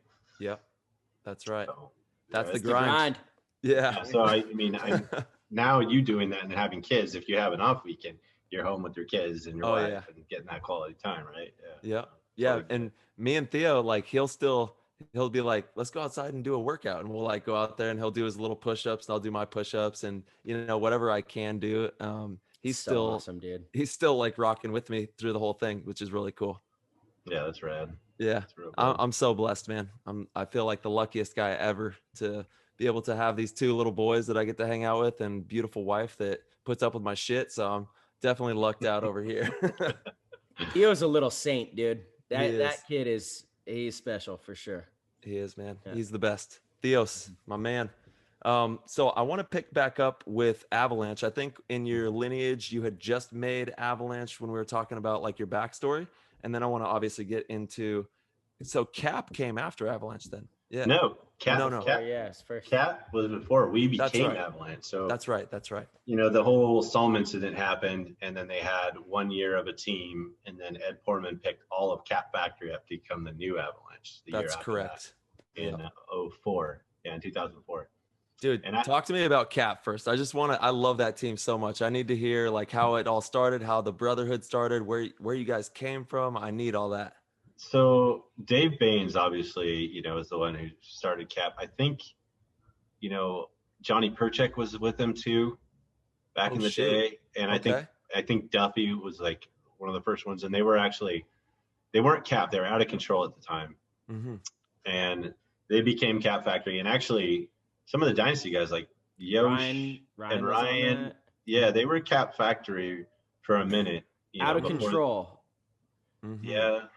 It all kind of blends together. Okay. It was all out of NorCal, right? That was a NorCal team. And so Dave, I think after the, Yosh and them went to become Ironman and Dynasty or whatever, Dave basically took over as Kapp Factory. Mm-hmm. And so they played novice. Seti was on that team too. Cedric, yep. I think the last event of the year I joined them, their first year as novice. And then we played again as novice the next year. Won, I think, pretty much everything. Won the series title.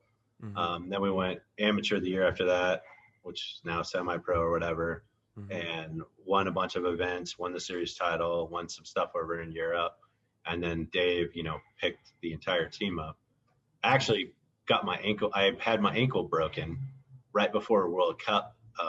That year we were, amateur. And so I had to miss World Cup. How did that happen? A drunk friend was a giant idiot. Oh no. Yeah, he had gotten belligerent at my house, and I actually had to choke him out because he was trying to beat up my neighbor for no reason. Oh my gosh. So after he had come to from me choking him out, he blindsided me and tried to jump on my back and tackle me. Well, all his weight and all my weight was just on my left leg. And so my foot stayed planted and we spun. Oh man. My ankle popped and yeah. Jeez. Yeah. This kind of ties in a little bit too. I want to hear about you guys were very successful. Kapp Factory was very successful.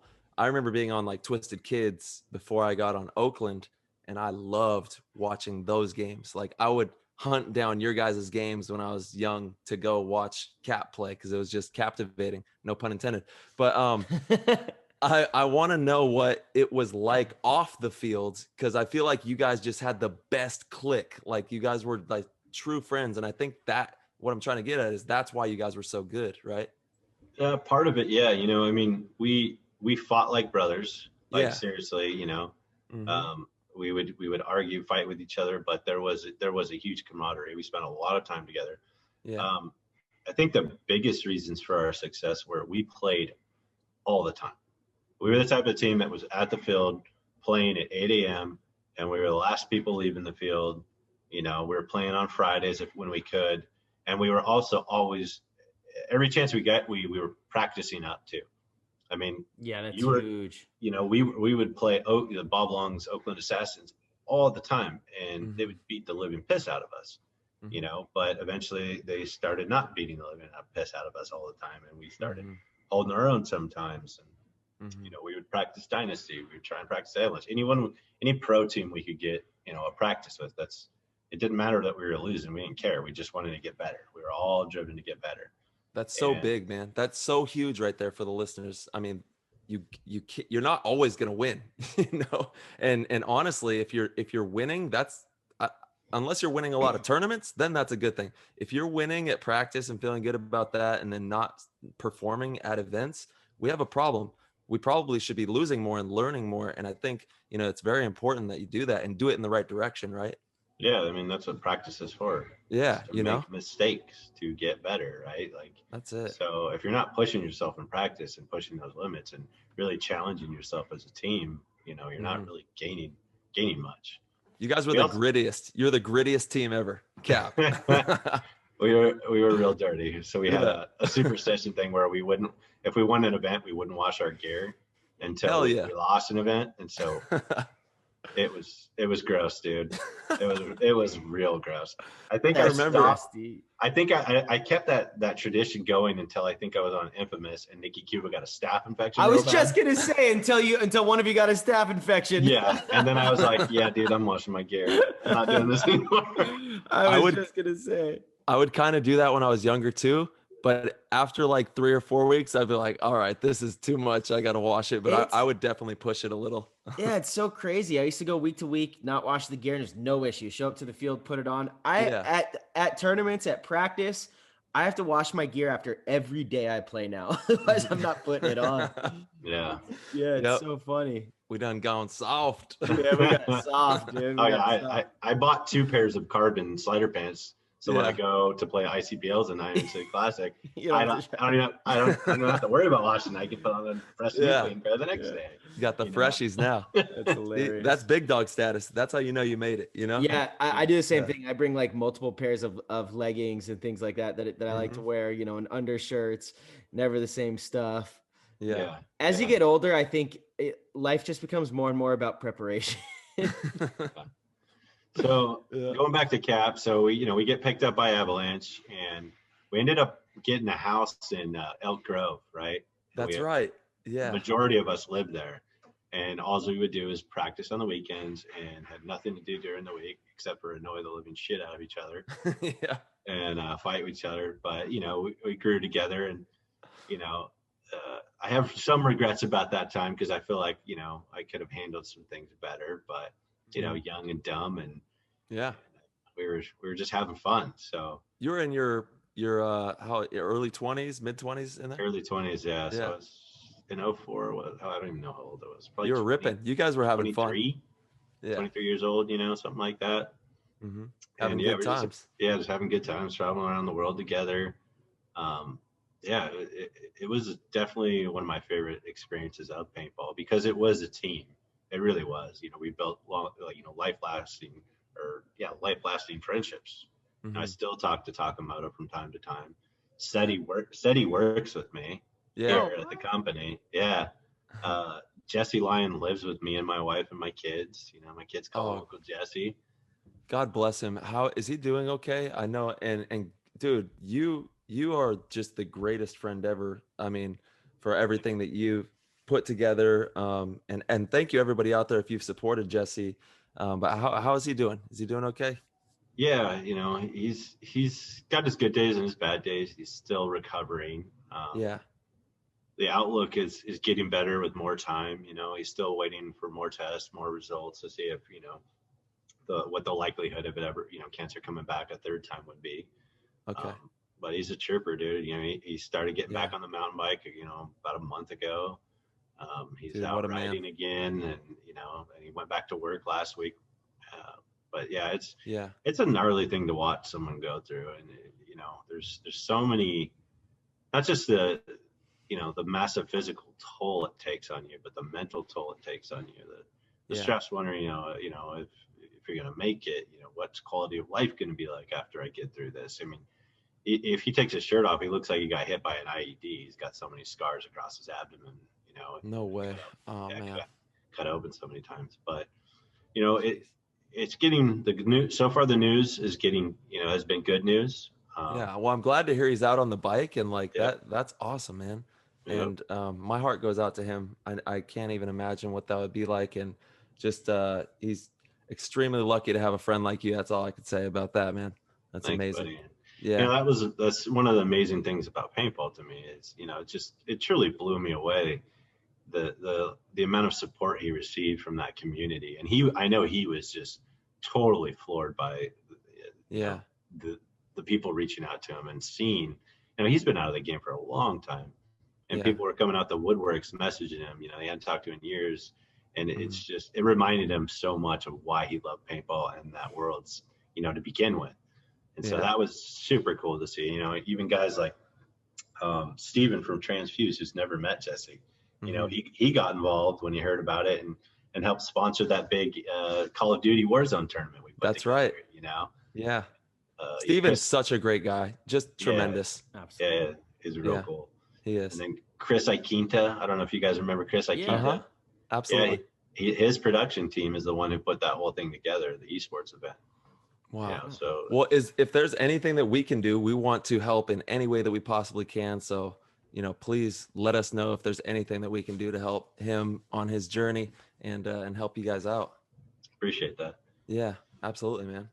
Yeah, and then Dave Baines, you know, I love him like a brother. You know, we brought back Kapp Factory together. That was a really cool moment, you know, for the ICPLs. Yeah, I'm stoked. I get to run with you guys here in a little bit. Yeah, June, baby. Yep. Let's go. For what event? In Maryland in June. Yeah, first weekend of June.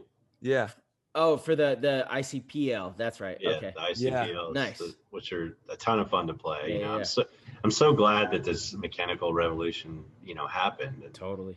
I love it. You know, when Dave came to me and said, "Let's bring back Kapp, let's do this," you know, I was a little on the fence about it, you know, but Dave convinced me. You know, he should be in sales. 100%. That dude should be in sales. He is. Yeah, I was gonna say he is. I'm so thankful he did, and you know, kind of get me to commit, and then you know, I got to meet Tim. Like I'd known Tim, you know, from playing back in the day.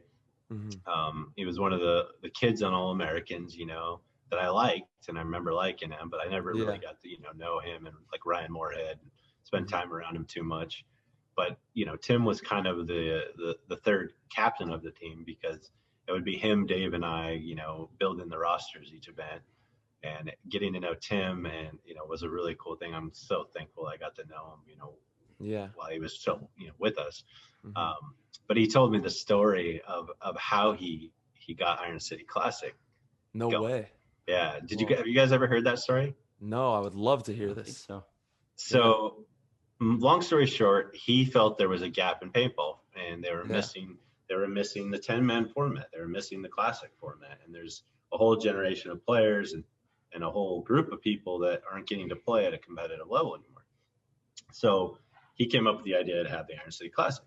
And so he presented it to the powers that be, a couple different meetings or something like that. And they all said, nah, this isn't going to work. Nah, this isn't a good idea.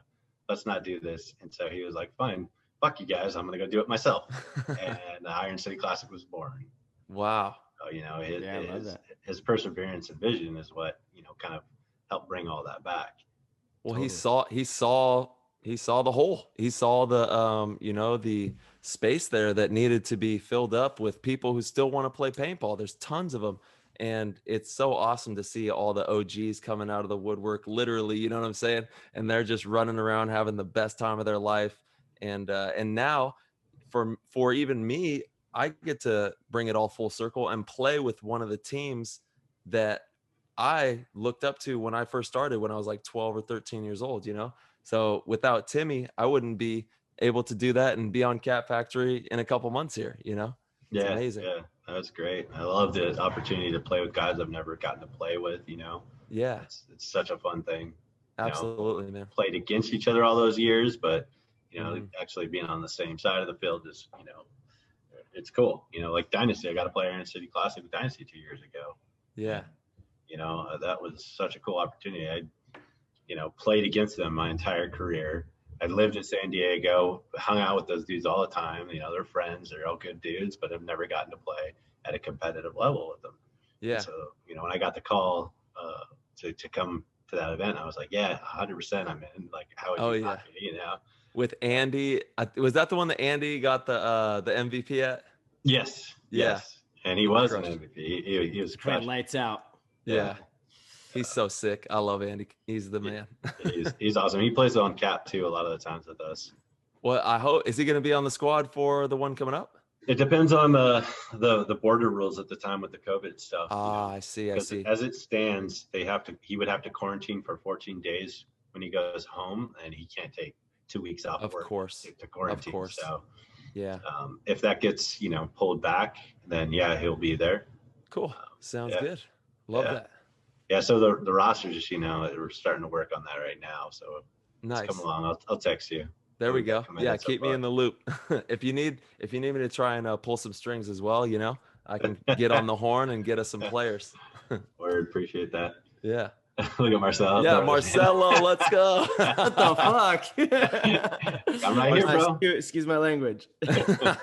Well, it looks like we got another player here. What weekend is that? It's the first weekend of June. First weekend.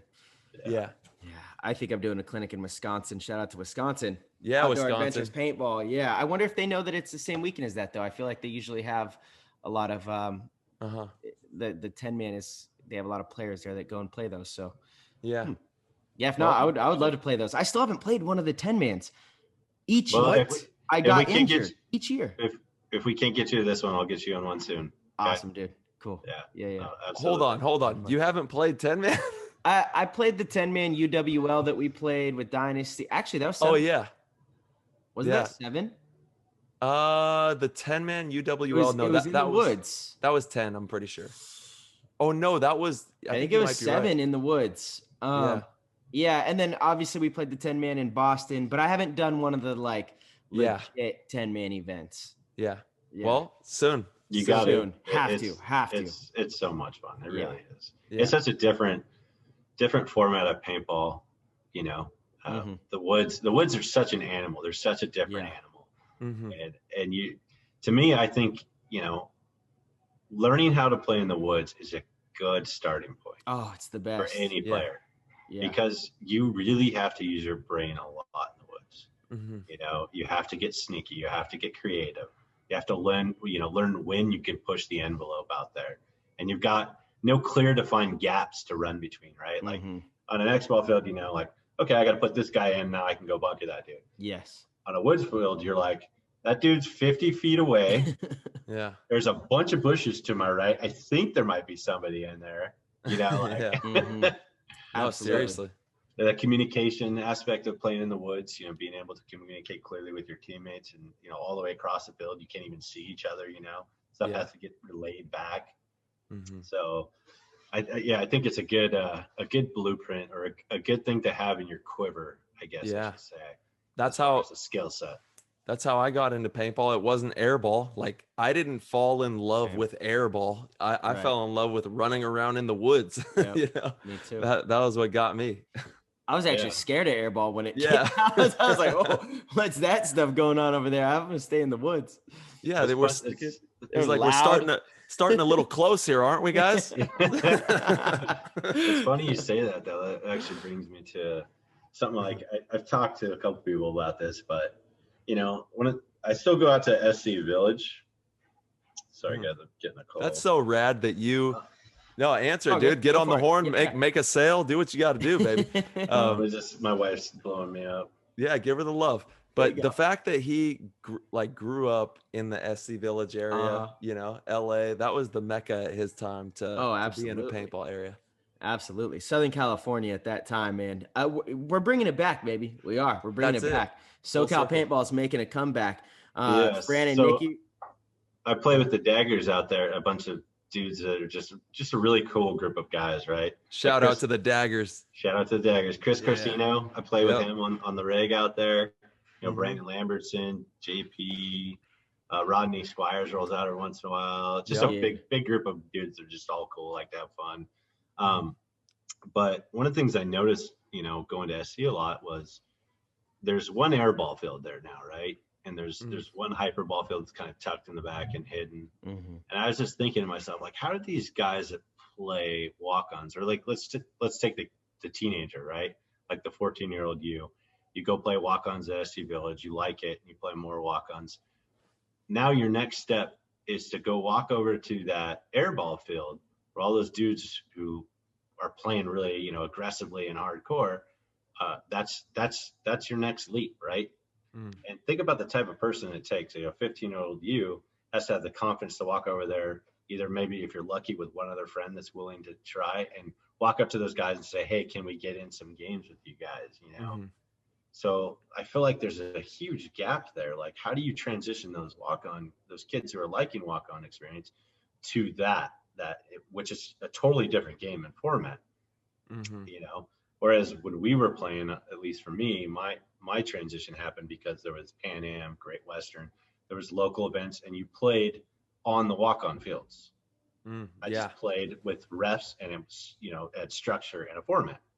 But I was still playing on the same style of paintball I had learned to love, and what got me so excited about it, you know? So I think about that, and like the type of person it would take to enjoy the walk-on fields and then take the courage to walk over to that airball field and say, hey, I have no idea what I'm doing, but I'm going to try and get in the mix with you guys and play. Yeah. You know? And so I feel like there might be, you know, a gap there and something missing to help that transition of player. Yeah, that's interesting. Yeah, because when I went from like playing the big games and like in the woods and stuff, my next move was to the big hyperball field, which, you know, it wasn't quite. Paintball has really gotten fast and pretty aggressive, especially at the highest level. But hyperball, it was still pretty aggressive, but not quite as you know, fast as airball is today. Yeah, not a small NXL field with, you know, dudes shooting guns that are capped at, you know, 10.5. So yeah, I feel like there needs to be, you know, some more transition. I know Todd Martinez actually shared a post or made a post about it. There's some field, I think it's called like Blue Ridge Paintball or something like that. Yeah, Dave Cheney, that's our boy. Yeah. Okay. Well, he started like basically like club play out there. Yes. Dude, this is so awesome. Are you kidding me? Okay. and that's I think that's great. You know, I think there should be more club paintball. Like full circle, baby. I think if SC Village had club play, you know, where I could go, you know, every other weekend and play for like 4 hours, but I get ref games, you know, and I get the hyperball fields and, whatever, even throw an airball. I don't care. Mix it up. But I can go play for 4 hours, get reps, and play in that competitive format. I'd do it in a heartbeat. You look at ice hockey and a lot of these other sports, soccer, they have club play. They have beer league hockey. That's right. Paintball's a little different. You can't, go on a Wednesday night to the to SC Village and go play for an hour. That's not really feasible. But I just have to say, this is so crazy because what you're talking about right now stemmed from our show. We had Dave Cheney from New Balance on, and we started kicking ideas and talking, and then one thing led to another, and he fully attacked on that idea of having the club. But we're so just appreciative to have had him on and had him just run with it, because he has been crushing it with the Blue Ridge Paintball Club. And we hope to see more of these types of clubs start to pop up, because we absolutely, like you're saying, love the idea. Yeah, no, I think it's perfect. And it's something that would allow some of these walk-on guys to transition. Like, you can enter rookie club level play, right? And go play twice a month on these various fields and get a taste of that tournament format, right? And then from there, like, okay, now they're practicing and they're learning, and maybe there's some of the old guys who used to play, and the high level tournaments out there teaching and helping develop and stuff like that. I think that would help transition more players to I love that. Way up. Yeah. So yeah, I'm with you 100%. Heck yeah. And my dream also, someday I want to have like city league, where just like how my son has like his soccer that's set up with the, the city, we can have same thing with a paintball team, or start them off with, I don't know, gel blasters or whatever, something really simple for the kids. I think if you haven't seen these new gel blasters, I'm floored by them. Yeah. Actually, I want to order some. I haven't pulled the trigger on it because I keep forgetting about it, but I absolutely want to order some. My kids are always shooting each other. If anything I can get them, they Nerf. Like, I got them. Somebody got them. I think my grandmother or my mother-in-law got them like this dinosaur target with these nets, and it's like these squishy balls, and these big long dinosaur things, and you push the air, shoots the ball out, and you're supposed to shoot the targets. I mean, they start with the targets, but within 2 minutes, it's just evolved into them shooting each other in the face, It's in our DNA, man. I don't know what it is, but just, from when you're a kid, even up and, I still feel like a big kid when I play paintball. I don't know how I got so lucky to be able to still do this but it's kind of in your, in our DNA to play that cops and robbers, that kind of cat and mouse type thing, it's a thrill. It's a big thrill. It is. And there's something about it, that to me, so I just played this past weekend at Jungle Island. We did a private game. It was just us daggers. So it's like, we get to get out there and play like 10 on 10, 9 on 9, and, play a bunch of games at our own pace. It's really, really, really fun to do.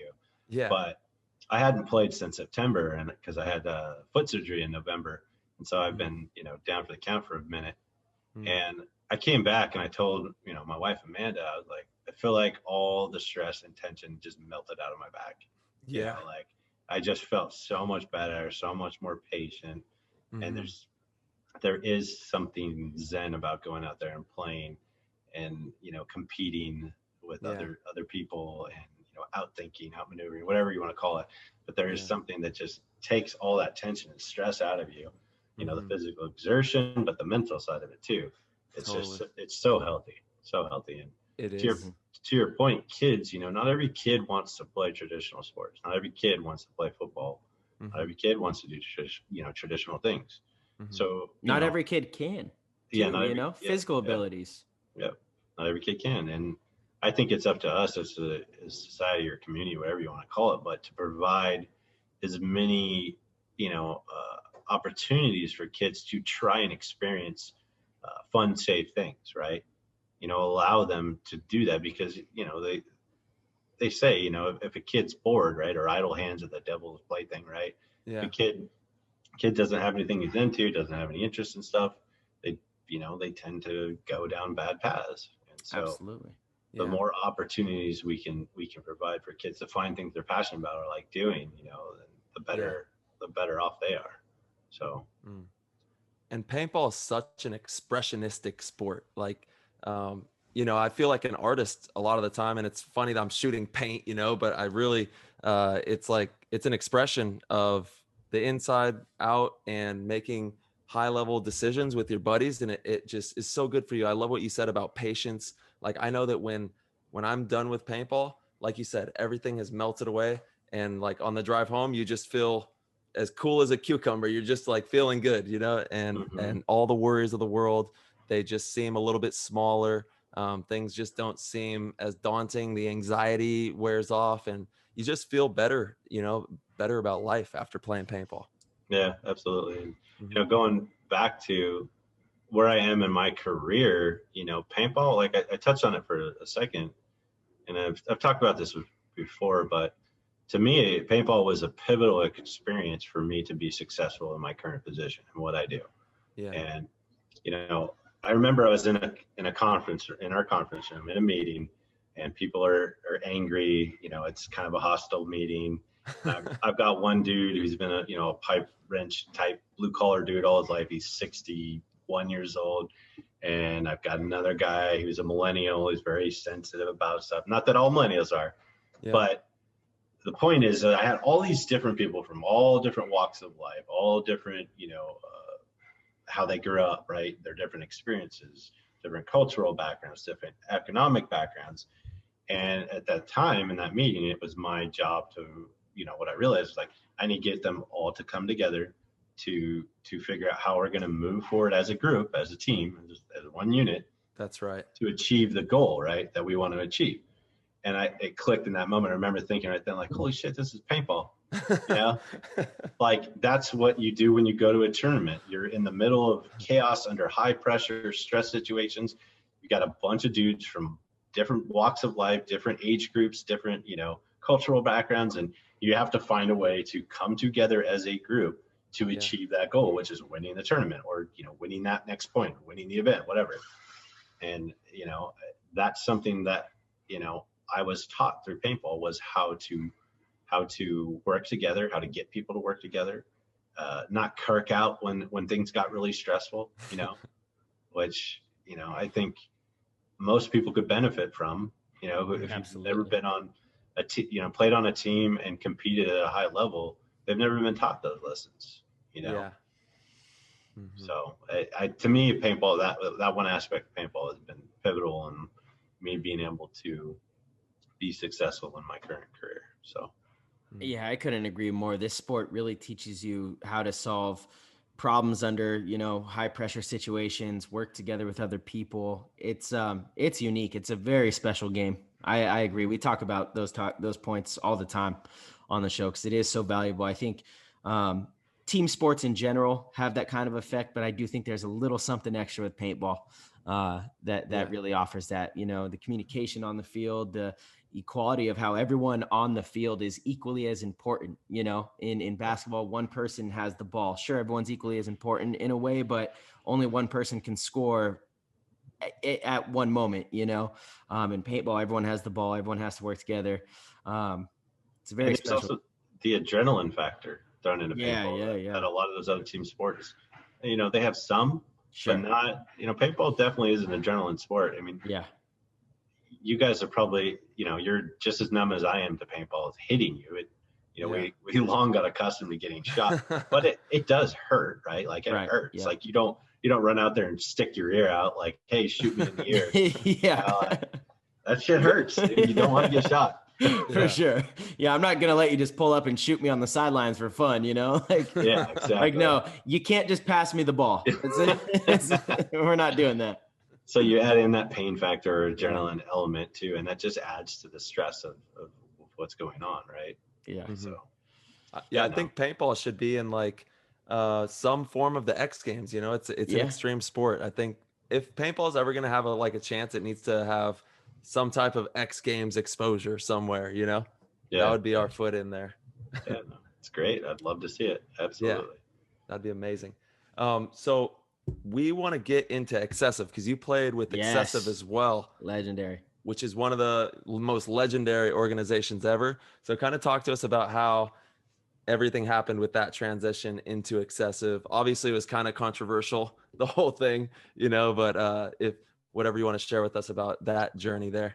So Excessive was they offered me to come over to their team when I was on Avalanche. And like, I know we were all like, not all, but a lot of us were getting offers from other teams. Yeah. And this was like towards the downward spiral of Avalanche or Avalanche. We were fighting a lot. We weren't winning, we weren't in a good place.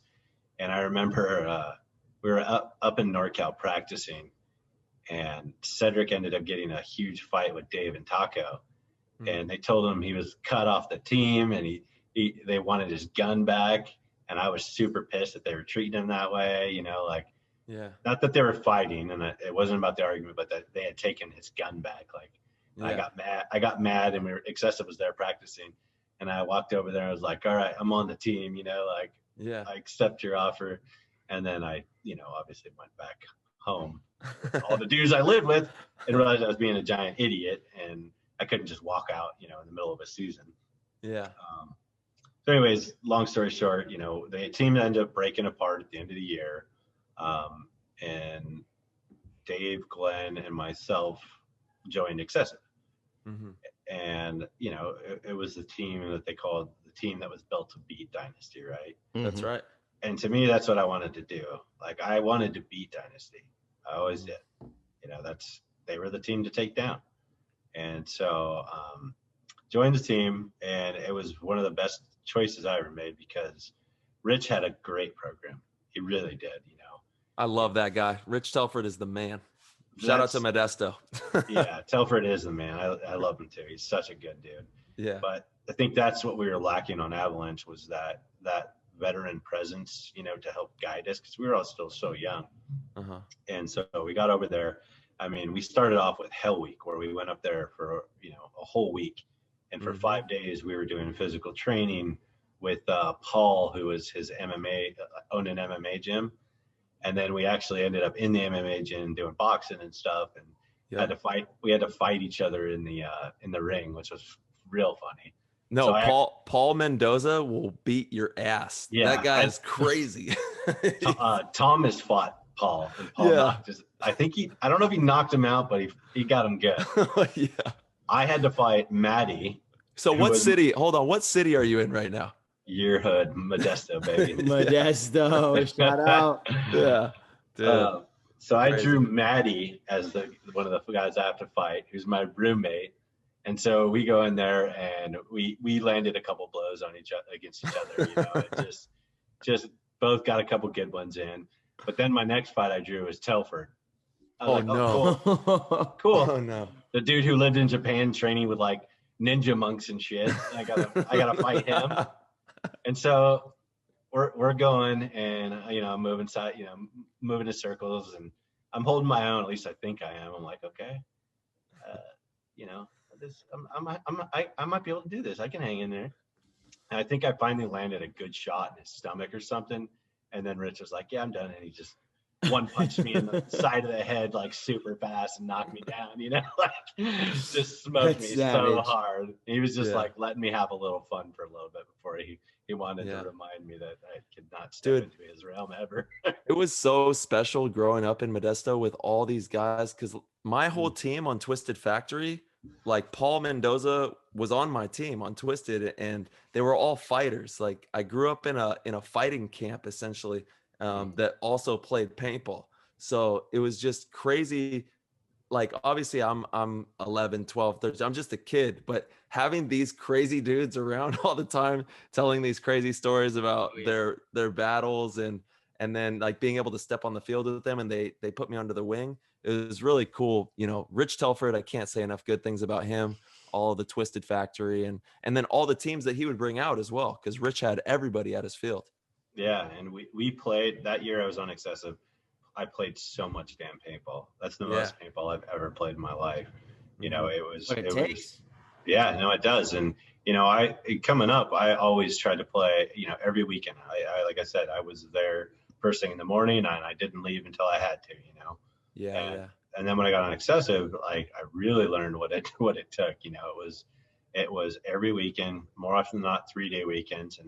Mm-hmm. And so Maddie and I we lived together in San Diego. We would leave, on Thursday night or Friday night, get up there at like 1 or 2 in the morning, and then practice all weekend long, and then drive home as soon as practice is over, all the way back to Southern California. Every Dedication, single man. weekend, yeah. Yeah. And I saw the improvements in my game, like where I felt that it really helped was consistency. Mm-hmm. I was able to perform consistently better on the That's field. such a massive thing. That's like, yeah, you when you see really good players, at first they'll have a couple good points, then they'll have a couple good games, and it's when they really make the big leap, it's when they can just consistently, what you're going to get from them, right? That takes a lot of experience and a lot of playing, a lot of playing paintball. Yeah. What? And so we were grinding a lot, and I don't know, I was not one of the core guys on that team, so I don't know the dollars behind it. I know a lot of promises were made to the guys, not by Rich, but promises were made to Rich and the others, I believe, is my understanding, and those promises weren't kept, I think. Yeah. And so when the money didn't come as promised, I think that's when a lot of guys jumped ship I think right before World Cup or second to the last event. Yeah, I think it was the second to right before it. Yeah. Yeah, something like that. And I like I said, I just wanted to play, and be a part of that. So I was there to play. Yeah. And at that time, I had become I'd gotten sponsored by Hybrid to be a contract killer. That's so right. I was getting an income, a monthly check to live off of. And yeah. Actually, one of our listeners, shout out to USG Revamped. He actually has a question for you about that. What was it like being a part of the contract killer group and traveling with all those guys? It was great. Hybrid was awesome to us. Yeah. They truly were. Like, one of the things they wanted to do was to support pro players on an individual level. They wanted to find guys that they, that were of like minds, and the aggressive players, and help them make a living at paintball. There was a lot of things in the works with them to make us, like, we were going to be making like a Cowboy Roy, tank cover, like specific, product lines for each of us. And we were going to get, a percentage of that to help us sustain that pro life. Yeah. And so they were truly, trying to change paintball in a good way. I think, they wanted the pro players to be able to be professional athletes and focus on just being pro paintball players. So they're doing a lot of cool stuff. They really did. John Marquez was on Oakland when he started Hybrid. So I was actually a part of like the contract killers, and me and Josh Davey on Oakland there. Yeah. And John, going way back, John Marquez, when I was on that little rookie team, Impact, I was out there running drills one day. It was just me and one other guys from the team. And this dude comes up and starts watching us, and then he starts yelling at us, telling us what we're doing wrong and what we're doing right.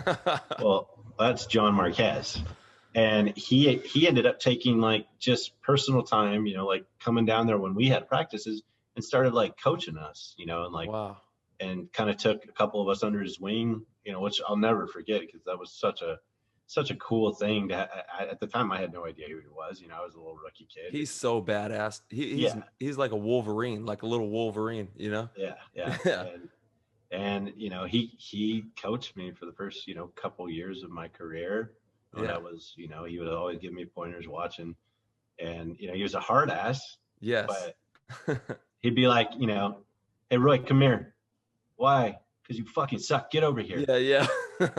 you sucked for these reasons. You sucked at this. You sucked at this. You sucked at this.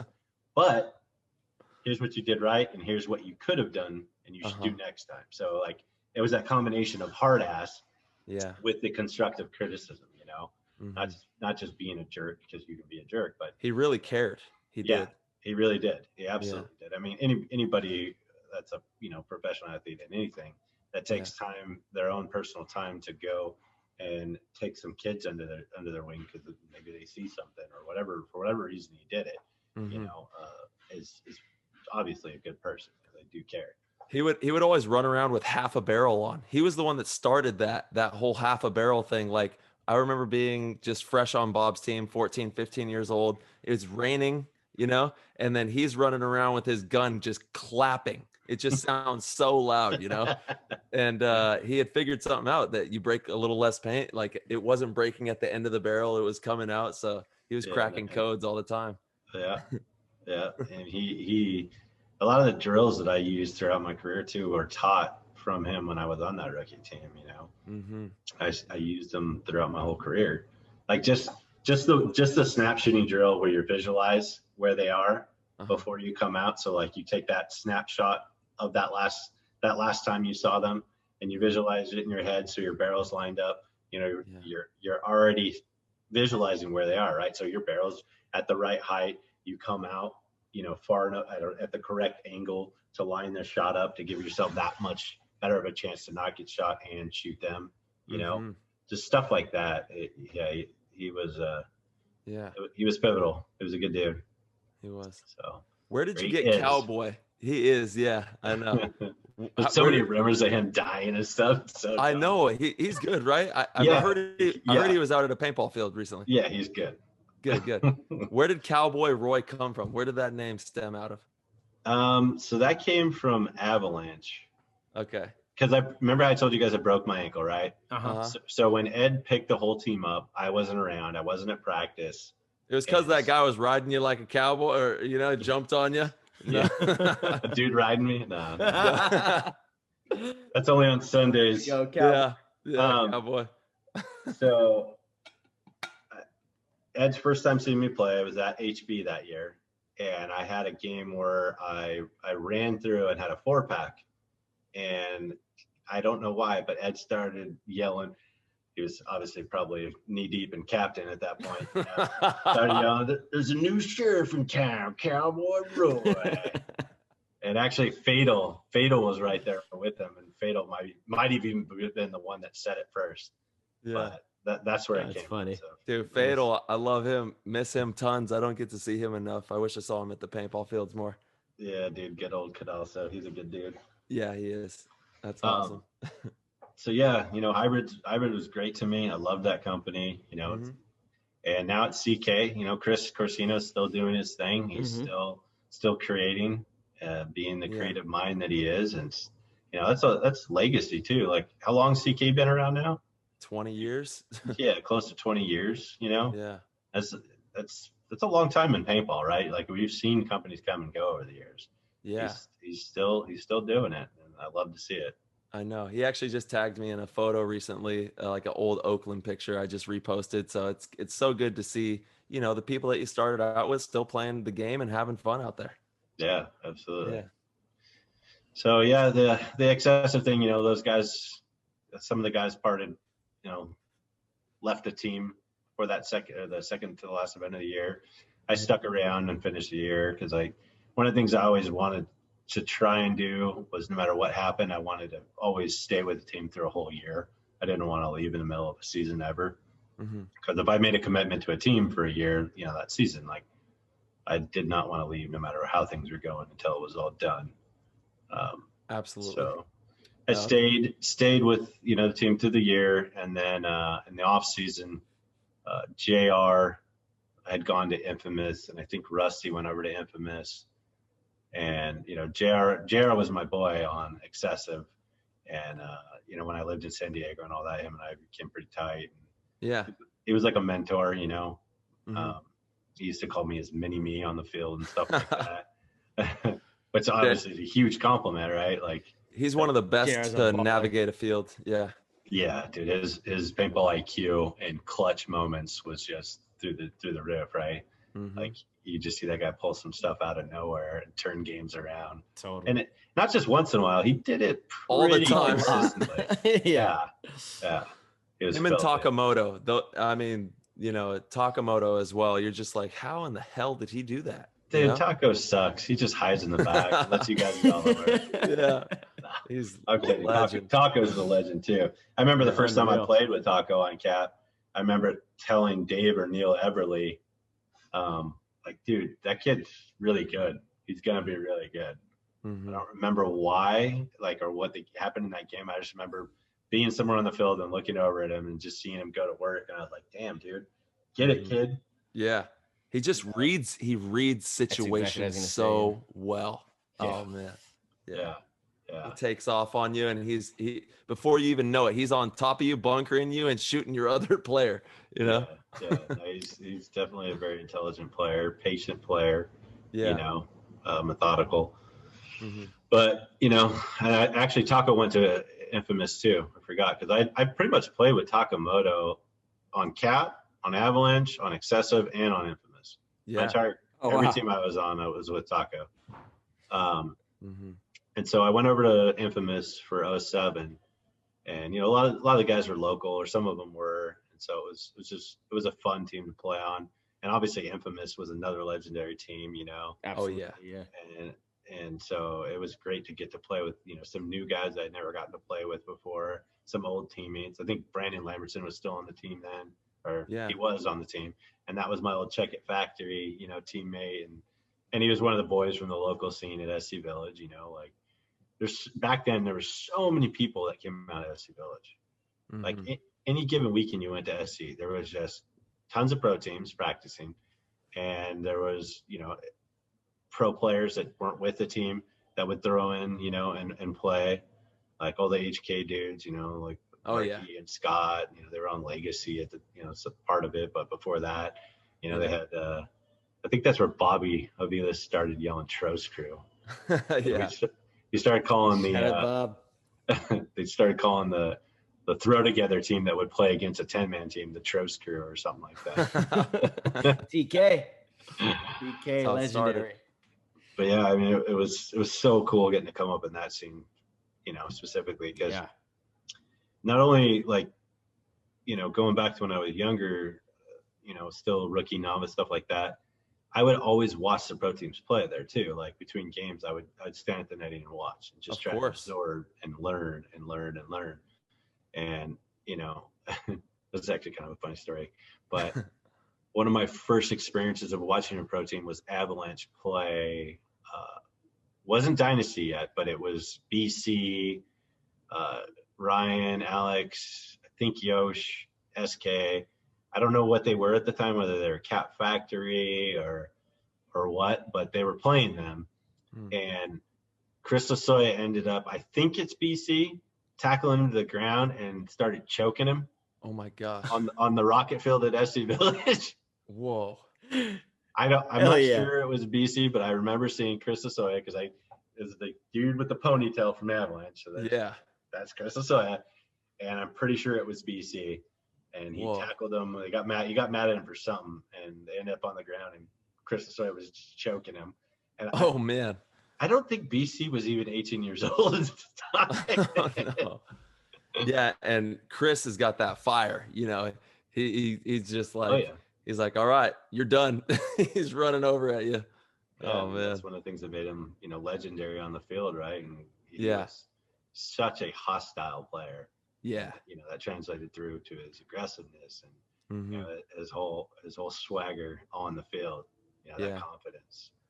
And actually, funny that you say that, like, he was a hostile player, because like I sat down with Marky and Chris, and they were both shooting the breeze about their styles. Obviously, Marky started Hostile Kids with his friends.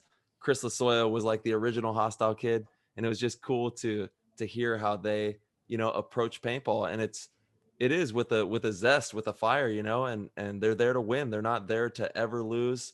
And even players like Bob Long, he was saying when he played like he was gonna not be coming off the field if he got eliminated. It's like playing with a different gear, with a different level, and that's why they're able to accomplish the things that they did. Yeah, no, they definitely had an attitude for sure. That fire, like you said. Yep, that zest. They're going for it. And paintball is hard, man. It's a really difficult sport. And you have to, like you said, put all the pieces together. But what's the best way? Obviously, you've played for some of the top organizations in the world. What's the best way that players can, provide a good atmosphere for the organization and just help make sure that the organization is going to be successful? I think being a good teammate is really important. And there's many different aspects on how you can be a good teammate, but being able to take criticism from your other teammates, like take your ego and just shove it up your ass, like throw your ego out, have confidence, but take that ego and check it, because ego prevents you from growing and learning. And so be able to take criticism from your teammates, being able to recognize others, your teammates' emotional states. Like, sometimes a guy might come off a point real fired up and angry about something, and he might be calling you out about something, and he doesn't mean to call you out in a hostile way, but he's just trying to solve a problem, right? Or help solve a problem. So being able to, recognize those things. And like I said, the biggest thing is figuring out what your goal is at an event. Obviously everyone says winning, right? Yeah, winning, but take it in smaller steps, So one of the things we do at work to, relate it to work, is we have something called lesson learned. And so when somebody makes a mistake or something critical happens out on the floor, or whatever the case, what we like to do, we don't place blame. We're not looking for someone to be at fault, right? What we're trying to do is look at a problem that happened, analyze it, figure out, how it occurred and how to prevent it from happening again. So take that same, mentality to the field. When you're at a tournament or you're at practice, you're working on things, if you got shot moving to a spot, look at it and figure out with a teammate, like how you got shot moving that spot, how you can prevent it from happening again. Is it coming over the top and checking it off first? Is it getting your corner guy to work with you to shoot that shot to help you get across that gap? It's all those small things, right? But to me, you see the teams that win events, you can get fiery in the pits. That's absolutely fine, but you can't get shitty to one another, if that makes sense. Absolutely. Work together, listen to one another, and just be that cohesive unit, tackling it one point at a time, whatever it is. That's my advice on that anyway. Yeah, I love that. No, we talk about that all the time. Be the best teammates we can possibly be. That's the cornerstone of success right there. Yeah, I'm a lot of the mindset, like in practice, you can be a lot harder on each other, because that's where you don't have time to bullshit. You got to fix things fast. You work on them. But at tournaments, the goal is to get the best out of each other. And typically the way you get the best out of somebody is through, respect and boosting them up. Even if it is, a mistake that warrants being upset, you have to figure out how to get the best out of them, because you're trying to win. You're there at the tournament, and it does no good getting your teammates down or coming down on somebody too hard. Also, being able to recognize how each of your teammates is motivated. Totally. Right? Yeah. Because certain guys might be a little more mentally fragile than others. There's certain guys you can go, say, what the hell was that? And there's certain guys you may have to say, hey, how did that happen? What do you think we should do on the next round to help you get there? Right. Hate to say it that way, but there's guys you can adversely affect, by coming down on them too hard. So recognizing how each person's motivated, to be successful is absolutely crucial. Who was your favorite coach that you played for? And why? We didn't really have coaches back then too much, I guess in the NXL we started to, but it was usually one of the guys on the team coaching. Yeah. Okay. But I would say, I don't have a favorite captain that I played under. They all had different, like John. Okay. He coached me when I was really young, John Marquez. He taught me some really crucial things early on in my game that I was able to translate all the way to the, throughout my career. Dave, when I played on Kapp Factory and Avalanche, Dave was a captain of that team. I learned a lot of valuable lessons from Dave. There's little takeaways from each of them. And then under Rich, Rich was a sage at that point. He was already, a huge veteran in the sport, and had, taught me structure and the work ethic, to be at that next level, to take, my game from being a pro to being a really, a much better pro. So, and then even playing at ICC with Dynasty, watching Al and Rin, how the dynamic between those two, which is hilarious to me. Yeah, but I know. watching their minds at work, I remember being in Iron City, just sitting and listening a lot of times, because that was my first peek behind the curtain of what is Dynasty truly, Mm-hmm. It's just a lot of arguing. A lot of argument. but yeah, you can see the wheels turning though, and you see how they're analyzing and figuring out the game plan on the field, or what went wrong and how to correct it. It's just it's cool to watch. And so as a player, just always being willing to watch and learn and listen to what people are saying around you. Mm-hmm. I think it's something you have to do. Absolutely, yeah. Who do you think the best coach in the game currently is then? Best coach currently in the game. Rusty Glaze, baby. I gotta go with Dave's really good too. Yeah, I had a feeling you were gonna say Dave. It's between Dave and Rusty for me. Yeah, they're both good in their different ways. Like Rusty's very clinical. He is very organized. He has a very clinical, methodical approach. I mean, that's kind of the player he was too. When he played his game. Everything was from a strategized standpoint and how he thought it out. And that's the way I think he coaches too. Mm-hmm. Very methodical, organized. And then Dave, was a beast in the backfield. He's also, I think, a little bit more aggressive, and maybe willing to take more risk at times. But yeah, even though Dave's huge, like he's 6'3", right? He's a front guy in a back man's body. Yeah, dude, he would be up in the mix.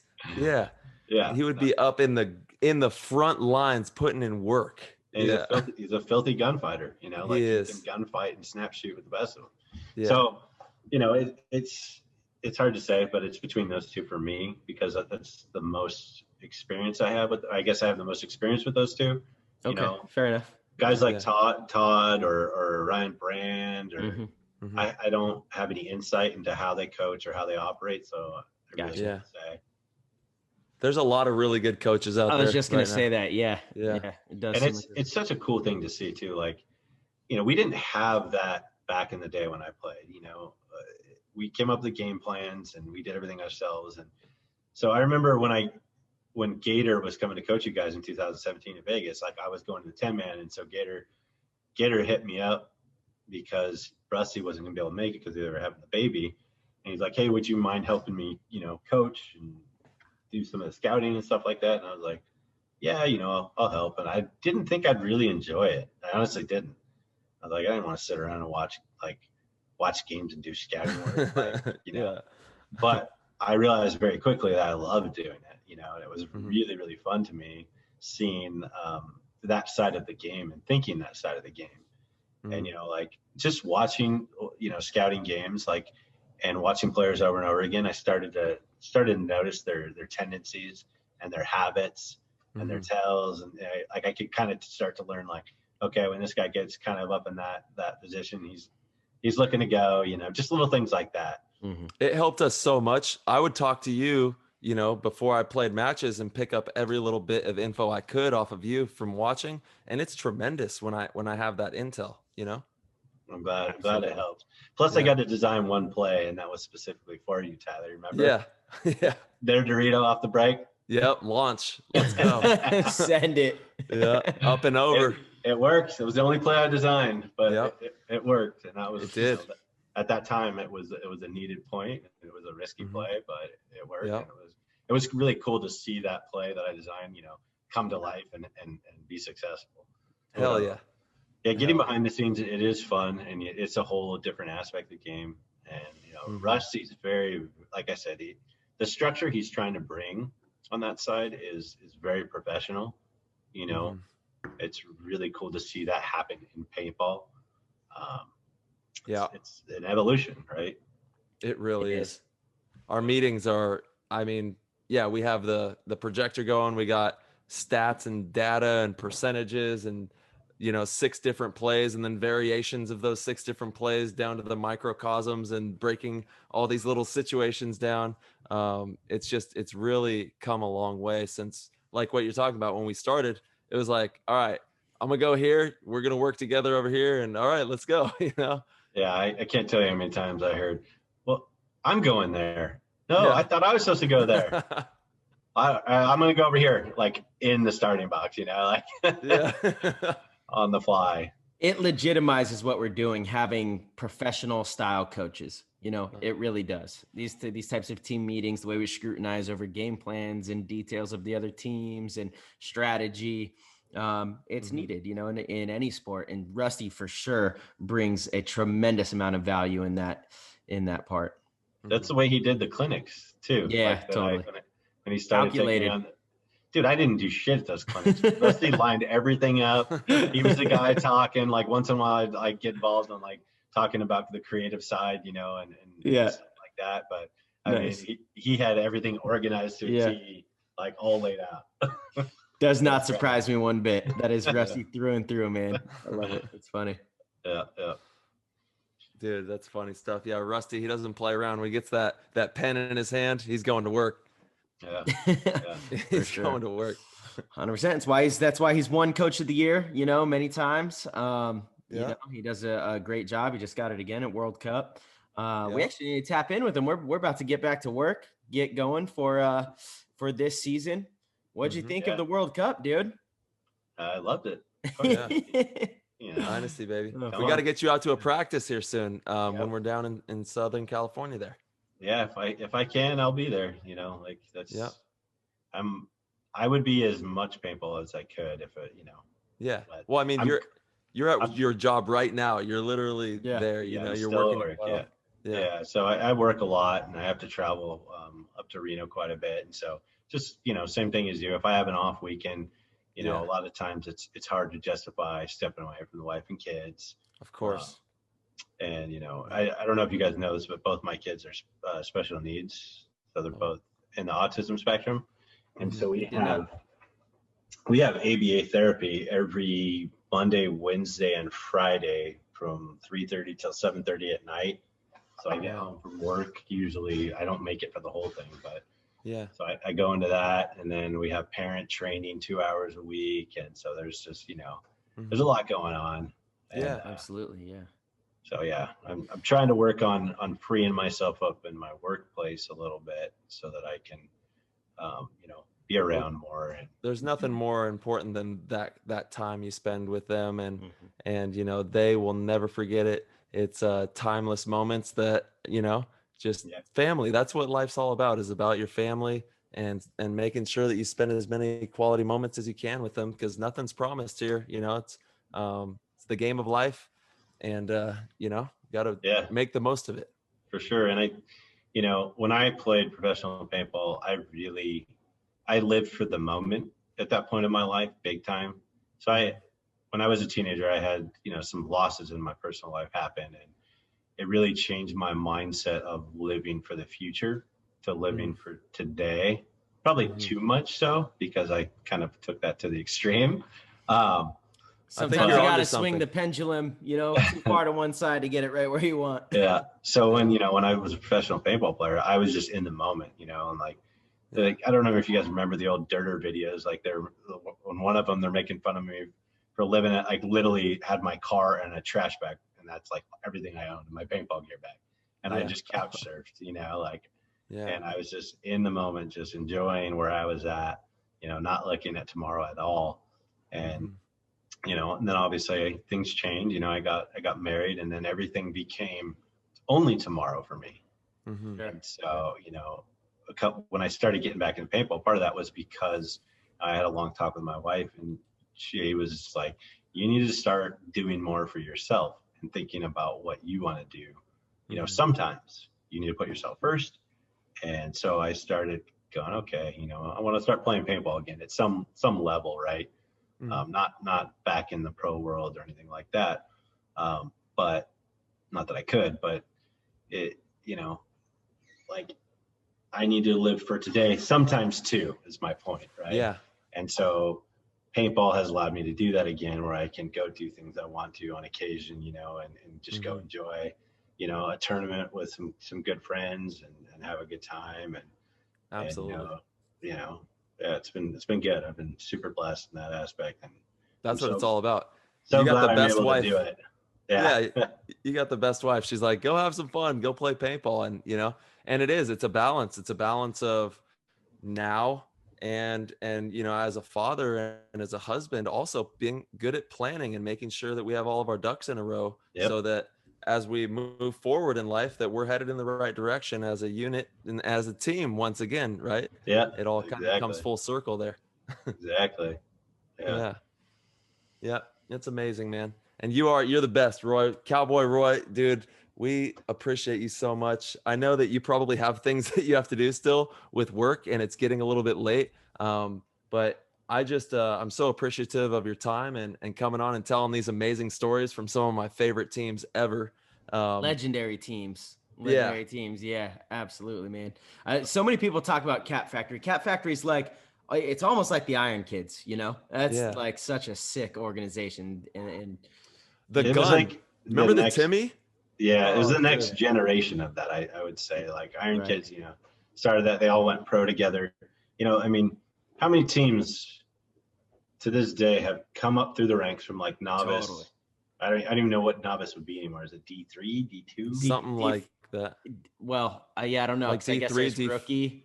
Yeah. I don't know. We have all these divisions now, Roy. It's ridiculous, dude. Yeah, D5, D4. I don't know what's what, but it came up together, won a bunch in that that novice year, and then went to the next division the next year, won a bunch in that next division, won the series title, and then all went pro together. Like Trauma did it, Strange, X Factor.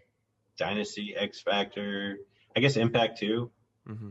It's a small group, though. You're right. Small group. Yeah, there's not a lot that do it, and it's it's tough to do. I was just gonna say it's hard. You have to keep it together, and when a good team in that lower division is coming up, a lot of them get poached by That's right. existing pro teams. So finding a way to get everyone to agree to stay together, having the funding and the support so you can stay together, and compete, and then finding a way to make it happen, in the pro division, because the pro division is an entirely different animal. You could be the best semi-pro team in the world. Once you step into that pro world, it's a different animal. 100%. The game is played at a different level. Mm-hmm. I don't care. Whole different pace. Yeah. Yep. You see it happen a lot, DMG, they won like every single tournament one year, I think, except for one, in semi-pro. And then they come into the pro division and it's just a totally different ball game, and you see that happen a lot. It's a different pace, especially now. The gap seems like it's just getting more and more because the top pros are still playing. They've been around for so long. So the experience gap is just really massive. It's bigger than I think it's ever been. Mm-hmm. Yeah, no, I would agree, and I don't know how, teams that are coming into the pro division, can get competitive to that level. Right. And the only thing I can think of is trying to keep the core together and building from the core. Right. And so maybe you're able to poach one or two guys in the off season. Yeah. I don't think you can say that you're going to take that semi-pro team, keep every one of those players together, and be highly competitive or like enough to win an event in the pro league. Totally. Within the first 2 years. You need to do two things, in my opinion. You need to, as an organization, commit to playing way more than the other teams, because the reality is there's a lot of downtime that the pro teams, that are at the top, they're not playing Monday, through Sunday. They're playing maybe on the weekends, taking time off, and they're using their experience as a little bit of a cushion. So there's room to be made up by, just sheer grit and working harder. The second thing is you need to commit to bringing in at least one experienced pro, that is one of the elite guys. So if you're a new team, and you're real serious about making your organization compete in the pro division and win tournaments, that's the formula. You need both. You need to be able to poach. So you got to be able to pay one of the top guys. And then you need to commit to a program where you guys are working your butts off. And you can't It's the only way. Getting everyone to agree to not quit, and give up, because losing's hard. Losing sucks. Yeah, for sure. It really does. And if you're used to winning and all of a sudden you start losing, it can get real hard real quick. Yeah, absolutely. It's a good point. It's a good point. But yeah, people get frustrated and say things they don't mean, or when they start losing, and then things start happening, and you got to keep your cool and and you start looking, to other teams to get picked up by, So, finding those lessons, those hard fought lessons, and I think, like you said, to your point, Marcelo, is having somebody with the experience to teach the team how to win, right? Mm-hmm. Because that is something you have to learn how to do, how to win at that level. And that's hard. It's 100%. Very hard to figure out on your own. Mm-hmm. Absolutely. Yeah, not many people have done it. Like in the grand scheme of how many people have play pro paintball. A lot of teams, a lot of pro players never even see the finals. They never even get to that stage. Yeah, it's crazy. True. Yeah, and it's a steep curve. It's so funny. I always hear this too. Like, my era is the glory days of paintball. Like, there was a lot of hype back then. There was a lot of things that were cool, and there was a lot. Maybe I don't know what the numbers are on attendance and stuff like that, but I look at paintball now, and like, you guys out there are so goddamn athletic, and I don't think, like, if you were to take current teams now and put them against the teams back then, I think most of the top teams now would beat the teams back then. It wouldn't even be close. In this version of paintball. Yeah. I mean, the mechanical skills, the level of gunfighting, and the athleticism is just through the roof. Now take it and put it in the woods, or some of the hyperball stuff. Yeah, it would be a different story. I think it would be closer. I don't know. I don't know that I believe that. I really don't. I think the technical skills have just gotten so far advanced. You know what I mean? Now, granted, the old school ballers are a little more savage, and it'll be harder to get off when you actually shoot them. But I just think the technical gap is huge. I think on the woods ball, especially, the technical gap isn't as big, or isn't as important, and the IQ part of the game really comes in. The creative side of the game really comes out, and some of those dudes are just legendary. You look at some of the old shot guys that are out there at the ICPL events, just pulling shit off, and it's just filthy. Yeah, they still know how to win at that level, and that's something they learn coming up in that environment. Sure. But I'm not. Yeah, the pace, totally. Like you guys were talking about pace. The pace is so much different in woods ball than in any other form of paintball. It's really interesting. Yeah. I'm just glad they got rid of coaching. Me too. Coaching. Me too. It's the worst. That killed it for me. I hated it so much, because I like to think that was one of my strengths was counter punching and being creative on the field. Right. And every He's time right here. Cool. No such thing. Yeah. He's coming right for you, Timmy. Like, I'd look to make a move, and like, oh yeah, I can't do that because I'll just tell him. I'll just stay here, I guess. Cool. It was always the best feeling when you're like, all right, you get up the nerve, you're like, all right, I'm going. Boom, you get up to take off, and you hear everybody, he's coming. So dumb. So you're like, oh man. You'd have to start like playing the coaching, you'd like fake a move and then post, or like, you would do stuff like that. Yeah. You'd fake the run so he'd come over the top. Yeah. Yeah. Yeah. It was so dumb. Though. Silly. That takes away from paintball. Paintball is all about sneakiness and making good moves at the right time. 100%. And then the other part that I didn't like, I never was into the full auto uncapped dog crap. Oh yeah. Because you'd put a little kid out there and, here's 12 paws in your back, sit there and shoot that lane as long as you can until you run out of paint. And it that was another one that slowed the game down, because it made it so much harder to make those gaps, because you just had he had literally ropes of paint flying. Like it was so ridiculous. I mean, yeah, it made it kind of easier to help muscle, when you're running and gunning, but the guy running and gunning trying to muscle the guy in that can just sit there and shoot a stream of paint at that rate. I think it should be semi-automatic, uncapped, semi-automatic, and you just have to regulate for cheater boards. I believe we have the technology to be able to do that nowadays, but how fast you can pull the trigger should be a skill in paintball. I truly believe that. Like that's shooting a paintball gun. That should 100% be part of the equation. Yeah, why not? Why not? Anything that can open up the game for more creativeness to me, more moves, more big moves, I'm for, because I love that part of the game. That's one thing you see it sometimes in current NXL format where somebody gets a really good run through, like A-Rod did on that at Vegas that year, right? Yeah. Yes, right. Yeah. 2017. But you don't see it very often. And I feel like, when I was playing, you saw that a lot more consistently. You'd see, like we were talking about, JR, 3-on-6, all of a sudden pull something out of a hat and run through and take a 4-pack, right? And leave his team in a 3-on-2, totally swing the game. Yeah. And, those moments are the iconic moments that, I remember and love about the sport. And so, anything that could allow that to happen on a more regular basis, I'm 100% for it. Well, just let us know when you start your 7-man X-ball style, and I think that we're gonna have something here. Yeah, I ain't adding anything more to my plate. Sorry, buddy. Go get your hopes up. I know. I love the idea of that and I agree with you, Marcelo. I always loved 7-man because I felt like I had an advantage with the trigger walking, and it was like a skill set. Yeah. How was that trigger walking? Yeah, I'm gonna walk it real quick.